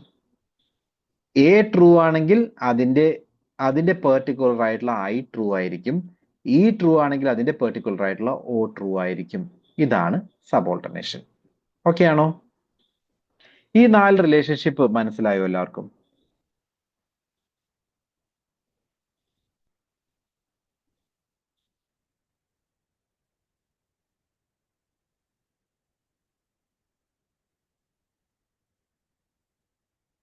ശരി. ഈ 4 റിലേഷൻഷിപ്പും നമുക്ക് വളരെ ഇമ്പോർട്ടന്റ് ആണ്. ഏറ്റവും ബേസിക് ആയിട്ടുള്ള കൺസെപ്റ്റ് ആണ്. ക്വസ്റ്റ്യൻ വരും, ഞാൻ കാണിച്ചു തരാം. അതിന്റെ എക്സ്പ്ലനേഷൻ കണ്ടത്. ക്വസ്റ്റ്യൻ ഇതാ: by which of the following propositions the proposition some men are not honest contradicted. നമ്മൾ ആ പറഞ്ഞ ക്ലാസിക്കൽ സ്ക്വയർ ഓഫ് ഒപ്പോസിഷൻ അറിയില്ലെങ്കിൽ നമ്മൾ കോൺട്രാഡിക്ടറി കൺസെപ്റ്റ് ചിന്തിക്കുന്നത് ടോട്ടലി ഡിഫറെന്റ് ആയിട്ടാണ്. സ്ക്വയർ ഓഫ് ഒപ്പോസിഷൻ അറിഞ്ഞാൽ മാത്രമേ നമുക്ക് ഇതിനകത്ത് കറക്റ്റ് ആൻസറിലേക്ക് പോകാൻ പറ്റൂ. അവിടെയാണ് ഇത് വേണ്ടത്. Some men are not honest എന്ന് പറയുന്നതിന് കോൺട്രാഡിക്ടറി, ഇവയെല്ലാം കോൺട്രാഡിക്ടറി അല്ലേ നമ്മൾ ചിന്തിക്കും. എന്നാൽ some men are not honest ഏത് ടൈപ്പാ? നമ്മൾ കണ്ട ടേബിളിൽ ഓ ടൈപ്പ് ആണ്. ഓ ടൈപ്പിനെ കോൺട്രാഡിക്ട് ചെയ്യുന്നത് എന്താണെന്ന് ചിന്തിച്ചാൽ മതി. കോൺട്രാഡിക്ടറി റിലേഷൻ ഇതാണ് അല്ലേ? കോൺട്രാഡിക്ടറി എന്ന് പറഞ്ഞാൽ E type, A type, I type. So തന്നിരിക്കുന്ന സ്റ്റേറ്റ്മെന്റ് ഓ ആയതുകൊണ്ട് അതിനെ കോൺട്രാഡിക്ട് ചെയ്യുന്നത് എ ടൈപ്പ് ആയിരിക്കണം. എ ടൈപ്പ് ഏതാ? ഫസ്റ്റ് സ്റ്റേറ്റ്മെന്റ് മാത്രമാണ്. സോ ഇതാണ് റൈറ്റ് ആൻസർ. ഓക്കെ, ഇങ്ങനെ വേണം നമ്മൾ പ്രോബ്ലം ചെയ്യാൻ. അടുത്ത question: two propositions that have the same subject and predicate terms but difference in quality are termed as. സബ്ജക്റ്റും പ്രെഡിക്കേറ്റും ഒരുപോലാണ്, ഡിഫറൻസ് വരുന്നത് ക്വാളിറ്റിയിലാണെങ്കിൽ അതിനെ വിളിക്കുന്ന പേരെന്താ? ഇതാണ് നമ്മൾ ക്വാളിറ്റിയും ക്വാണ്ടിറ്റിയും ഡിഫറൻസും ഒക്കെ അവിടെ എഴുതാനുള്ള കാരണം. ക്വസ്റ്റ്യൻ കണ്ടല്ലോ. ക്വസ്റ്റ്യൻ അതിനെ വിളിക്കുന്ന പേരാണ് കോൺട്രറി. എയും ഇയും ഇവ രണ്ടും ഒരുമിച്ച് വരുവാണ്. ഒരെണ്ണം പോസിറ്റീവ് ക്വാളിറ്റി ആണ്, ഒരെണ്ണം നെഗറ്റീവ് ക്വാളിറ്റി ആണ്. ക്വാണ്ടിറ്റിയിൽ ഡിഫറൻസ് ഉണ്ടോ? ഇല്ല. ഇതാണ് contrary. If two propositions are related in such a way that they cannot be true together, although they may be false together, such relationship is considered to be. പറയൂ. രണ്ടും ഒരുമിച്ച് true ആകാൻ പറ്റില്ല, പക്ഷെ രണ്ടും ഒരുമിച്ച് ഫോൾസ് ആകാം. റിലേഷൻഷിപ്പിനെ വിളിക്കുന്ന പേരാണ് യെസ്, ഇതാണ് നമ്മളുടെ contrary relation. All students clear their examination and few students did not clear the examination. This is an instance of. എന്താണിത്? All students clear the examination എന്ന് പറഞ്ഞു കഴിഞ്ഞാൽ അത് എ ടൈപ്പ് ആണ്. Few students did not clear the examination എന്ന് പറഞ്ഞാൽ അത് ഓ type ആണ്. എയും ഓയും ഒരുമിച്ച് വന്നാൽ വിളിക്കുന്ന പേരാണ് കോൺട്രാഡിക്ടറി. റൈറ്റ്. അപ്പൊ അത് ക്ലിയർ അല്ലേ? നമ്മൾ 5 ടോപ്പിക് ഏരിയാസ് പറഞ്ഞു കഴിഞ്ഞു. ഈ 5 ടോപ്പിക് ഏരിയാസ് നിങ്ങൾക്ക് ക്ലിയർ ആയെന്ന് ഞാൻ പ്രതീക്ഷിക്കുന്നു. പല ആളുകളും ഇൻ ബിറ്റ്വീൻ പോയിട്ടുണ്ട്, പക്ഷെ ഈ ഒരു ടോപ്പിക് കണ്ടിന്യൂസ്ലി നിങ്ങൾ കാണുമ്പോൾ മാത്രമേ ബെനിഫിറ്റ് കിട്ടുള്ളൂ കേട്ടോ.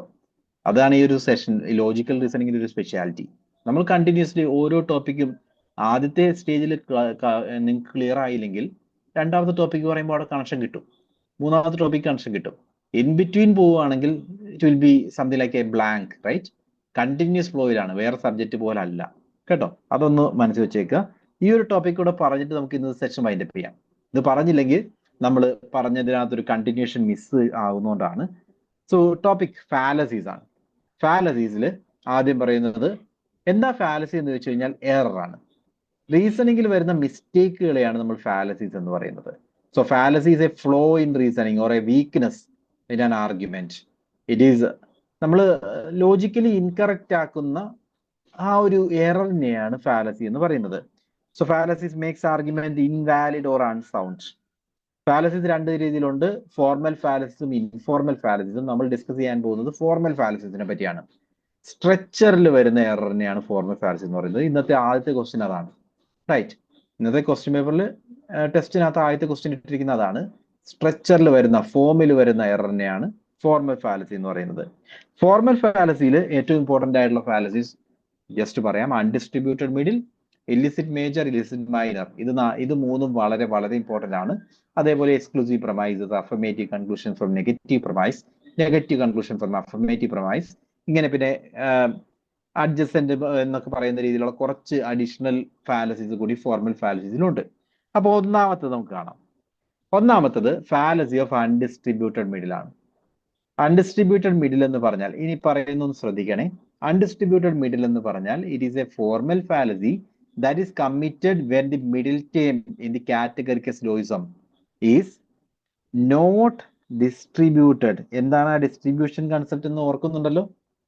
Not distributed in either the minor premise or the major premise. കണ്ടല്ലോ?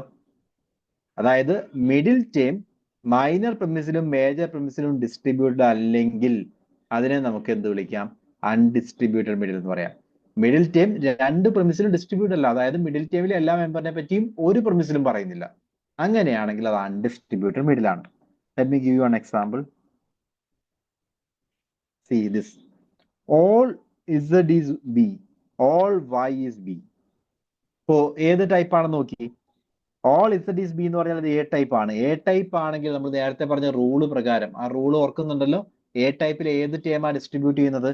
എ ടൈപ്പ് ആണെങ്കിൽ ഫസ്റ്റ് ടൈം ഡിസ്ട്രിബ്യൂട്ട് ആണ്, സെക്കൻഡ് ടൈം ഡിസ്ട്രിബ്യൂട്ട് അല്ല, അല്ലേ? എ ടൈപ്പ് ആണെങ്കിൽ സബ്ജക്ട് ടൈം ഡിസ്ട്രിബ്യൂട്ടഡ് ആണ്, പ്രെഡിക്കേറ്റ് ടൈം ഡിസ്ട്രിബ്യൂട്ടഡ് അല്ല. ദെൻ അടുത്തതും എ ടൈപ്പ് ആണ്, സബ്ജക്ട് ടൈം ഡിസ്ട്രിബ്യൂട്ടഡ് ആണ്, പ്രെഡിക്കേറ്റ് ഡിസ്ട്രിബ്യൂട്ടഡ് അല്ല. കണ്ടല്ലോ? അപ്പോ അതിൽ നിന്ന് മനസ്സിലാക്കാം, നമ്മളുടെ മിഡിൽ ടേം ആയിട്ടുള്ള ബി രണ്ട് പ്രമിസുകളിലും ഡിസ്ട്രിബ്യൂട്ട് അല്ല. ഇങ്ങനെ വന്നാലാണ് അതിനെ എന്തെന്ന് പറയുന്നത്? Undistributed middle. Fallacy of undistributed middle വളരെ എളുപ്പമാണല്ലോ, അല്ലേ? ദിസ് ഈ ഒരു ആർഗ്യുമെന്റ് നിങ്ങൾ നോക്കൂ. അതിനകത്ത് പറഞ്ഞിരിക്കുന്നത് മിഡിൽ ടേം ഡിസ്ട്രിബ്യൂട്ട് ആണ്. നോക്കി. All students carry backpack. My grandfather carries backpack. Therefore, my grandfather is a student. ഈ പറയുന്നതിൽ മിഡിൽ ടേം ഏതാ? ബാക്ക് പാക്ക് ആണ്. ദെൻ ചെക്ക് ചെയ്യുക, തന്നിരിക്കുന്ന ഫാലസി ടൈപ്പ് ആർഗ്യുമെന്റിൽ ഓരോ സ്റ്റേറ്റ്മെന്റ് ടൈപ്പ് ചെയ്യാൻ നോക്കുക. All students carry backpack എന്ന് പറയുന്നത് എ ടൈപ്പ് ആണ്. What about the second statement? Second statement ഏത് ടൈപ്പ് ആണെന്ന് വേഗം കമന്റ് ചെയ്തേ. My grandfather carries backpack. Yes. Second statement my grandfather carries backpack എന്ന് പറഞ്ഞാൽ അത് ഐ ടൈപ്പ് ആണ്, സം, റൈറ്റ്? സം ആണല്ലോ. മൂന്നാമത്തേത് my grandfather is a student, അതും ഐ ടൈപ്പ് ആണ്. അപ്പൊ ഇതിന്റെ മൂഡ് ചോദിച്ചു കഴിഞ്ഞാൽ എന്ത് പറയും? AI എന്നുള്ളതാണ് ഇതിന്റെ മൂഡ്. അതൊന്നും ഇവിടെ വിഷയമല്ല. ഇവിടെ നമുക്ക് വേണ്ടത് എന്താ? ഇതിനകത്ത് ആ മിഡിൽ ടേം ഡിസ്ട്രിബ്യൂട്ട് ആണ് നോക്കുക. ആദ്യത്തേത് എ ടൈപ്പ് ആണെങ്കിൽ ആദ്യത്തെ ടേം ഡിസ്ട്രിബ്യൂട്ടഡ് ആണ്, മിഡിൽ ടേം അവിടെ ഡിസ്ട്രിബ്യൂട്ട് അല്ല. രണ്ടാമത്തെ ഐ ടൈപ്പ് ആണ്. ഐ ടൈപ്പ് ആണെങ്കിൽ റൂൾ എന്താ? രണ്ടും ഡിസ്ട്രിബ്യൂട്ട് അല്ല എന്നുള്ളതാണ് ഐ ടൈപ്പിന്റെ റൂൾ. രണ്ടും ഡിസ്ട്രിബ്യൂട്ട് അല്ല. അപ്പൊ അതിനർത്ഥം നമ്മളുടെ മിഡിൽ ടേം ആയിട്ടുള്ള ബാക്ക് പാക്ക് എന്ന് പറയുന്നത് രണ്ട് പ്രമിസുകളിലും ഡിസ്ട്രിബ്യൂട്ട് അല്ല. അങ്ങനെ വന്നിട്ടുണ്ടെങ്കിൽ ഇതിനെ നമ്മൾ അൺഡിസ്ട്രിബ്യൂട്ടഡ് മിഡിൽ ഫാലസി എന്ന് പറയും. ഓക്കെ അല്ലേ? അൺഡിസ്ട്രിബ്യൂട്ടഡ് മിഡിൽ കണ്ടു. നമുക്ക് രണ്ടാമത്തെ റൂൾ പറയാം. ആദ്യത്തെ റൂൾ ക്ലിയർ ആയെന്ന് വിചാരിക്കുന്നു. Middle term is not distributed in both the premises, അതാണ് അൺഡിസ്ട്രിബ്യൂട്ടഡ് മിഡിൽ. രണ്ടാമതായിട്ട് illicit major or illicit treatment of major term. Illicit major എന്ന് പറഞ്ഞാൽ ഇത് നോക്കുക. The major term is undistributed in the major premise but distributed in conclusion. റൂളാണ്, ഓർത്ത് വെച്ചേക്ക, കാണാതെ പഠിച്ചാലും കുഴപ്പമില്ല. മേജർ ടേം എന്ന് പറയുന്നത് മേജർ പ്രമിസിൽ ഡിസ്ട്രിബ്യൂട്ട് അല്ല, പക്ഷെ കൺക്ലൂഷനിലേക്ക് വന്നപ്പോൾ ഡിസ്ട്രിബ്യൂട്ട് ആയിപ്പോയി. മേജർ പ്രമിസിൽ എല്ലാ മെമ്പറിനെ പറ്റി പറയുന്നില്ല, എന്നാൽ കൺക്ലൂഷനിൽ എല്ലാ മെമ്പറിനെ പറ്റി പറഞ്ഞു. അപ്പൊ അവിടെ പറയാതെ താഴെ പറയുമ്പോൾ ഉള്ള പ്രശ്നമുണ്ടല്ലോ, അതാണിത്. സോ അതിനെയാണ് ഇലസിഡ് മേജർ എന്ന് പറയുന്നത്. അപ്പോൾ താഴെ തന്നിരിക്കുന്ന എക്സാമ്പിളിൽ മേജർ ടേം ഏതാണെന്ന് വേഗം കമന്റ് ചെയ്തേ. All A are B, no C are A, no C are B. ഏതാ major term? Yes, major term എന്ന് പറയുന്നത് കൺക്ലൂഷന്റെ പ്രെഡിക്കേറ്റ് ആണ്. കൺക്ലൂഷന്റെ പ്രെഡിക്കേറ്റ് ബി ആണ്. അപ്പോ മേജർ പ്രമിസ് ഏതാണ്? ഈ ബി വന്നിരിക്കുന്ന പ്രമിസിനെയാണ് മേജർ പ്രമിസ് എന്ന് പറയുന്നത്. ഇത് നിങ്ങൾ നോക്കൂ, മേജർ പ്രമിസ് ഏത് ടൈപ്പ് ആണ്? മേജർ പ്രമിസ് എന്ന് പറയുന്നത് എ ടൈപ്പ് ആണ്. എ ടൈപ്പ് ആണെങ്കിൽ ഫസ്റ്റ് ടൈം ഡിസ്ട്രിബ്യൂട്ടഡ് ആണ്, സെക്കൻഡ് ടൈം ഡിസ്ട്രിബ്യൂട്ടഡ് അല്ല. ഓക്കെ, കൺക്ലൂഷനിലേക്ക് വന്നപ്പോഴോ കൺക്ലൂഷൻ ഏത് ടൈപ്പാ? No C are E. അത് ഈ സി ആർ ബി എന്ന് പറഞ്ഞാൽ ഈ ടൈപ്പ് ആണ്. ഈ ടൈപ്പിന്റെ റൂൾ എന്താ? Both are distributed. അപ്പൊ നമ്മൾ പറഞ്ഞ റൂൾ സാധൂകരിക്കുന്നുണ്ടോ നോക്കി. എന്താ rule? Major term is undistributed in major premise. മേജർ പ്രമിസിലെ ബി ഡിസ്ട്രിബ്യൂട്ട് അല്ല. എന്നാൽ കൺക്ലൂഷനിലേക്ക് വന്നപ്പോൾ മേജർ ടേം ഡിസ്ട്രിബ്യൂട്ടഡ് ആയി. ഇതാണ് fallacy of illicit major. Illicit major മനസ്സിലായോ? Major term is undistributed in major premise, പക്ഷേ distributed in conclusion. Okay, see this example. ഏതാ മേജർ ടേം എന്ന് വേഗം കമന്റ് ചെയ്തോ. മേജർ ടേം ഏതാ? All dogs are mammals, no cats are dogs, therefore no cats are mammals. Major term mammals. കണ്ടല്ലോ, mammal ആണ് major term. Mammal വന്നിരിക്കുന്ന premise, ആദ്യത്തെ premise ഇതാണ് നമ്മളുടെ മേജർ പ്രമിസ്. ഇത് നോക്കുക, മേജർ പ്രമിസിൽ ഏത് ടൈപ്പ് ആണ്? എ ടൈപ്പ് ആണ്. എ ടൈപ്പ് ആണെങ്കിൽ ഡോഗ്സ് ഡിസ്ട്രിബ്യൂട്ട് ആണ്, മാമൽ ഡിസ്ട്രിബ്യൂട്ട് അല്ല. ദെൻ കൺക്ലൂഷൻ എന്ന് പറയുന്നത് ഇ ടൈപ്പ് ആണ്. നേരത്തെ കണ്ട അതേ എക്സാമ്പിൾ ആ. ഇ ടൈപ്പ് ആണെങ്കിൽ ബോത്ത് ആർ ഡിസ്ട്രിബ്യൂട്ടഡ്. അപ്പൊ ഈ ഫാലസി ആണ് അൺഡിസ്ട്രിബ്യൂട്ടഡ്, സോറി, ഇല്ലിസിഡ് മേജർ. ഇല്ലിസിഡ് മേജർ എന്ന് പറയുന്ന ഫാലസി. ഓക്കെ അല്ലേ? ഇലിസിഡ് മേജർ മനസ്സിലായിട്ടുണ്ടെങ്കിൽ ഇലിസിഡ് മൈനർ മനസ്സിലാക്കാൻ വലിയ പ്രശ്നമൊന്നുമില്ല. അതേ കാര്യം തന്നെ മൈനറിലേക്ക് കൊണ്ടുവരിക. അതായത് minor term is distributed in the conclusion but undistributed in the minor premise ആണല്ലോ. നോക്കുക, മൈനർ ടേം ഏതാണ് ഈ എക്സാമ്പിളിൽ? A B C. ഏതാണ് മൈനർ ടേം?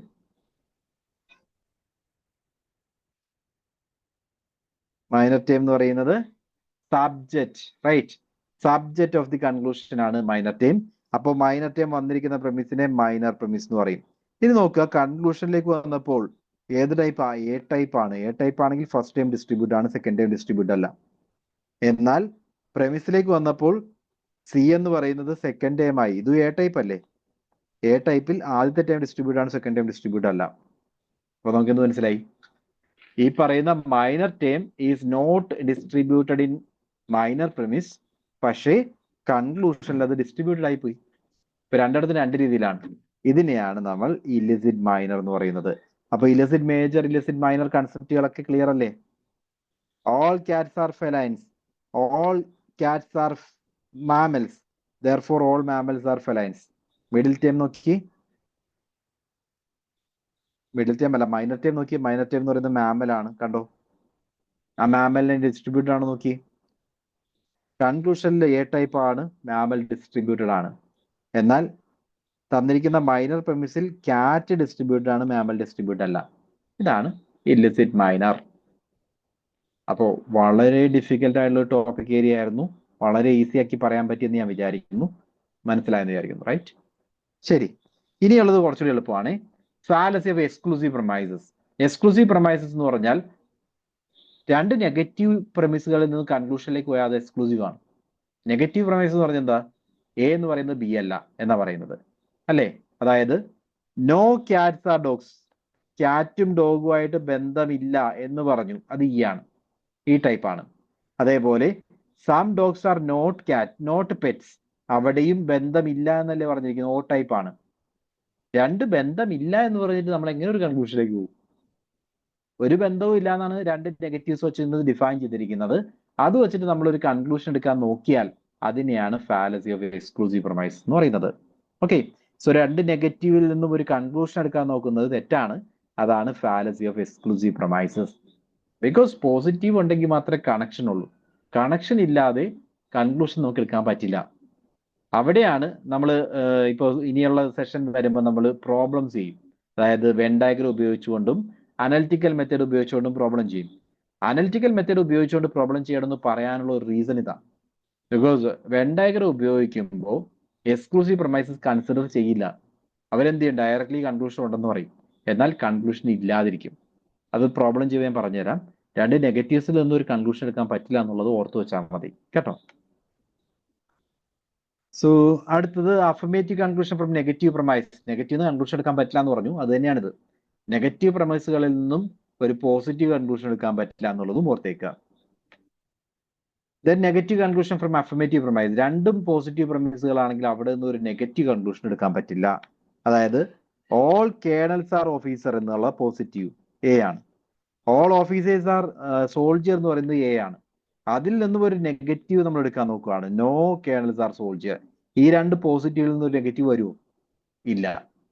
അതിനെയാണ് negative conclusion from affirmative promise എന്ന് പറയുന്നത്. ഇതും ഒരു ഫാലസിയാണ്.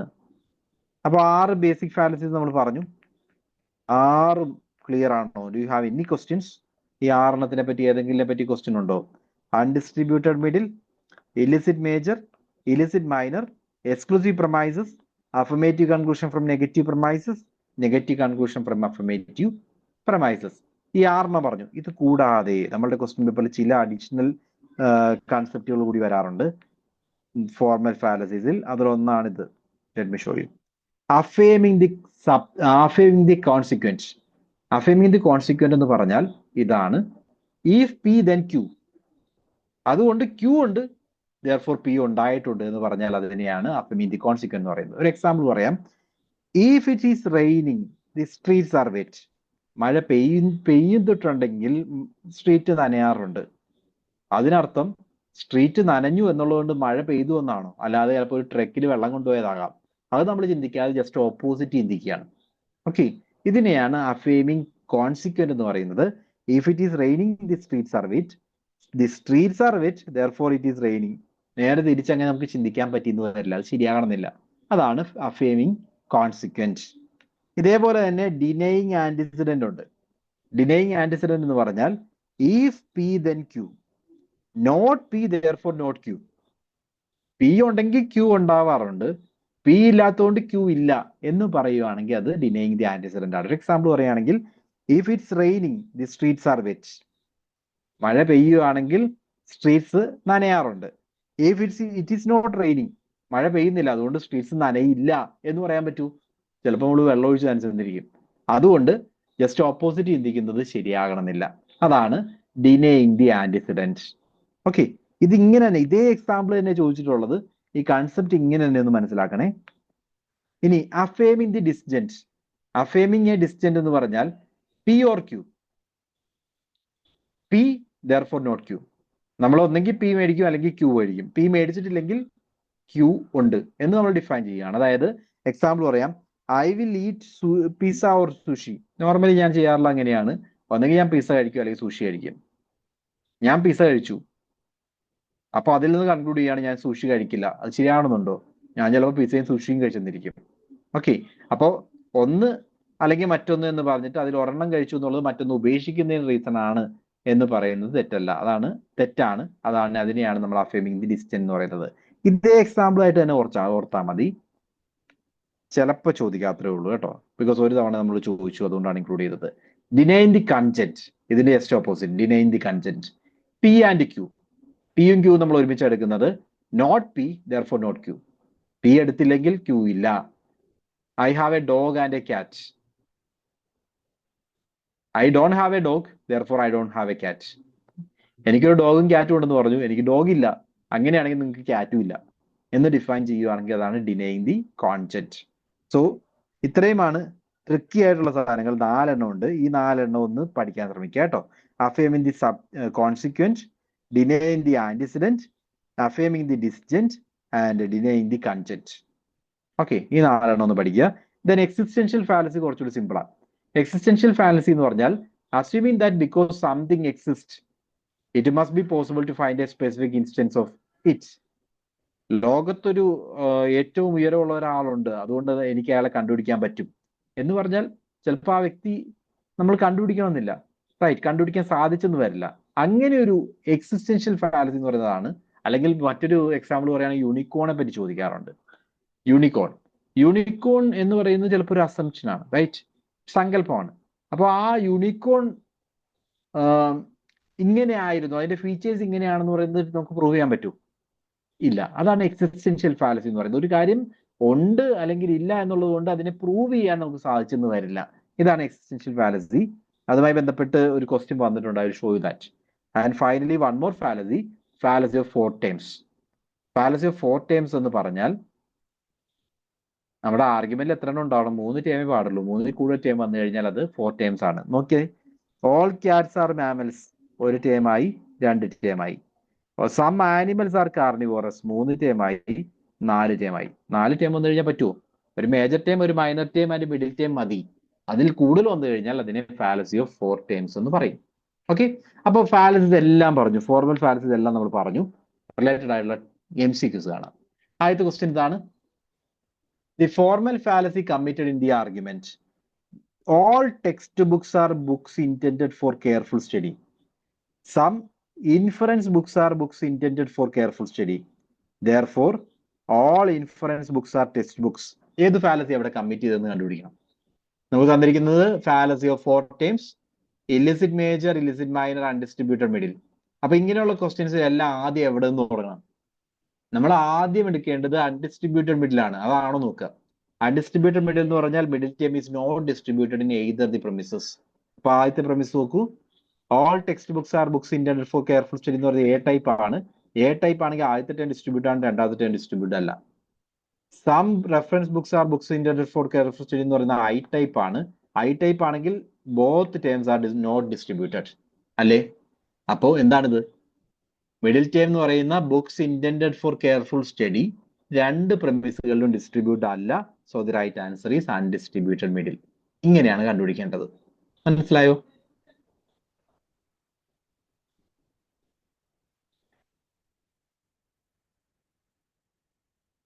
ഓക്കെ,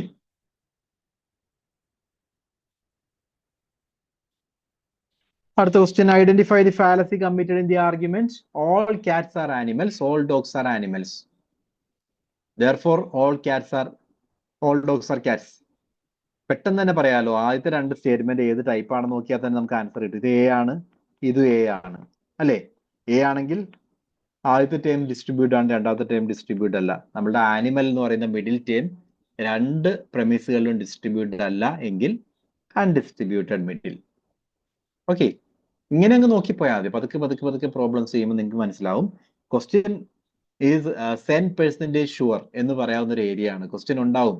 ഫോർമൽ ഫാലസീസിൽ നിന്നും ഇൻഫോർമൽ ഫാലസീസിൽ നിന്നും ഇപ്പോൾ ഓരോ ക്വസ്റ്റ്യൻസും വരാറുണ്ട്. അത്രയും സിഗ്നിഫിക്കന്റ് ആണിത്.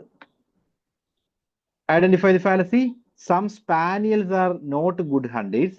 All spaniels are gentle dogs. Therefore no gentle dogs are good hunters. ഇപ്പൊ എന്ത് നോക്കണം? ആദ്യം നമുക്ക് ഓപ്ഷൻസിൽ നോക്കുക. ഓപ്ഷൻസിൽ അൺഡിസ്ട്രിബ്യൂട്ടഡ് മിഡിൽ ഉണ്ടോ? ഇല്ല.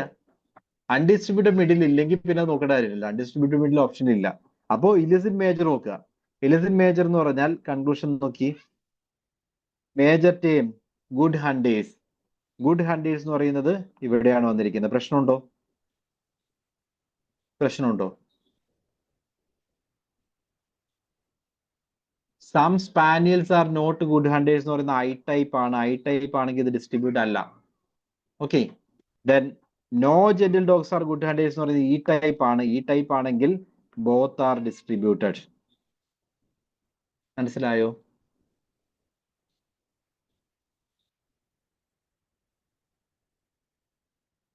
അപ്പൊ നിങ്ങൾ ചോദിക്കും ഇലിസിറ്റ് മൈനറും ആകാമല്ലോ എന്ന്. ആകാൻ പറ്റില്ല, അത് ഇലിസിറ്റ് മൈനറും. കൺക്ലൂഷനിൽ അത് ഡിസ്ട്രിബ്യൂട്ട് ആണ്. എന്നാൽ when it comes to all spaniels are gentle dogs അത് ഡിസ്ട്രിബ്യൂട്ടഡ് അല്ല അല്ലേ? പക്ഷെ ഇങ്ങനത്തെ ക്വസ്റ്റ്യൻസ് വരുമ്പോ ഓക്കെ ഓക്കെ, മൈ മിസ്റ്റേക്ക്. ശരിയാ, നിങ്ങൾ പറഞ്ഞ ശരിയാ. ഇത് ഐ അല്ല, ഇത് ഓ ആണ്. ഞാൻ ഐ എന്നാ എഴുതിയത്, അതുകൊണ്ട് പറ്റിയ ഒരു അബദ്ധമാണ്. ഓ ടൈപ്പ് ആണെങ്കിൽ സെക്കൻഡ് ടൈം ഡിസ്ട്രിബ്യൂട്ട് ആണ്. My mistake. Second time distributed ആണ്. ഞാൻ ഐ ആണെന്നുള്ള രീതിയിൽ അങ്ങ് പോയി. Because some spaniels are not ആണ്. ആ നോട്ട് ഞാൻ മിസ് ചെയ്തു. നോട്ട് ഗുഡ് ഹണ്ടേഴ്സ് ആണ്. ആ ഓ ടൈപ്പ് ആണ്. ഓ ടൈപ്പ് ആണെങ്കിൽ സെക്കൻഡ് ടൈം ഡിസ്ട്രിബ്യൂട്ടഡ് ആണ്. ഓക്കെ, അതുകൊണ്ട് യു ക്യാൻ സേ രണ്ടിലും ഗുഡ് ഹണ്ടിൽസ് ഡിസ്ട്രിബ്യൂട്ടഡ് ആണ്. So it is not illicit major. Illicit major അല്ല. ദെൻ ഇലിസിറ്റ് മൈനറിലേക്ക് പോവാം. നമ്മൾ നോക്കുന്ന ആ ഒരു ഓർഡർ വേണം. ആദ്യം undistributed middle, then illicit minor, illicit major, അല്ല ഇലിസിറ്റ് മേജർ, ഇലിസിറ്റ് മൈനർ, ആ രീതിയിൽ പോവുക. Then illicit minor gentle dogs ആണ്. കൺക്ലൂഷനിൽ ഈ ടൈപ്പ് ആയതുകൊണ്ട് ഡിസ്ട്രിബ്യൂട്ടഡ് ആണ്. ദെൻ ഇവിടെ വന്നപ്പോ അത് എ ടൈപ്പ് ആണ്. എ ടൈപ്പിൽ ഫസ്റ്റ് ടൈം ഡിസ്ട്രിബ്യൂട്ട് ആണ്, സെക്കൻഡ് ടൈം ഡിസ്ട്രിബ്യൂട്ട് അല്ല. So as you said right answer is fallacy of illicit minor. Okay, അത് എൻ്റെ ഒരു മിസ്റ്റേക്ക് ആണ്. ഞാൻ പെട്ടെന്നത് നോട്ട് നോക്കിയില്ല, ഐ ടൈപ്പ് എന്നുള്ള രീതിയിൽ അങ്ങ് പോയി. Sorry for that. So illicit minor ആണ് റൈറ്റ് ആൻസർ. ഇനിയും കുറച്ച് ക്വസ്റ്റ്യൻസ് ഉണ്ട്, അത് നിങ്ങൾ ട്രൈ ചെയ്ത് നോക്കുക കേട്ടോ. എല്ലാത്തിലും ഈ പറയുന്ന കൺസെപ്റ്റുകളൊക്കെ വെച്ചിട്ടുള്ള ക്വസ്റ്റ്യൻ ആണ്. And you are also provide with a nutshell. ഇതുവരെ നമ്മൾ ഡിസ്കസ് ചെയ്ത ഫോർമൽ ഫാലസിന്റെ നട്ട്ഷെൽ അവിടെ തന്നിട്ടുണ്ട്. ഇത്രയും കാര്യങ്ങൾ നിങ്ങൾ നോക്കുക. ഓക്കെ, സോ ഇനി നമുക്ക് ഡിസ്കസ് ചെയ്യാനുള്ളത് ഇൻഫോർമൽ ഫാലസീസ് തൊട്ട് പ്രോബ്ലംസ് ചെയ്യുന്നതൊക്കെ 2-3 ഏരിയ ആയി കഴിഞ്ഞാൽ നമ്മൾ ആദ്യത്തെ പാർട്ട് കംപ്ലീറ്റ് ചെയ്യും. ഓൾമോസ്റ്റ് നമ്മൾ 2 hour ഡിസ്കസ് ചെയ്തു. ആൻഡ് ഐ ഹോപ്പ് ഈ ഒരു സെഷനകത്ത് നിങ്ങൾക്ക് വൃത്തിയായിട്ടുള്ള ഒരുപാട് കാര്യങ്ങൾ മനസ്സിലായാൻ പ്രതീക്ഷിക്കുന്നു. Okay, shall I wind up?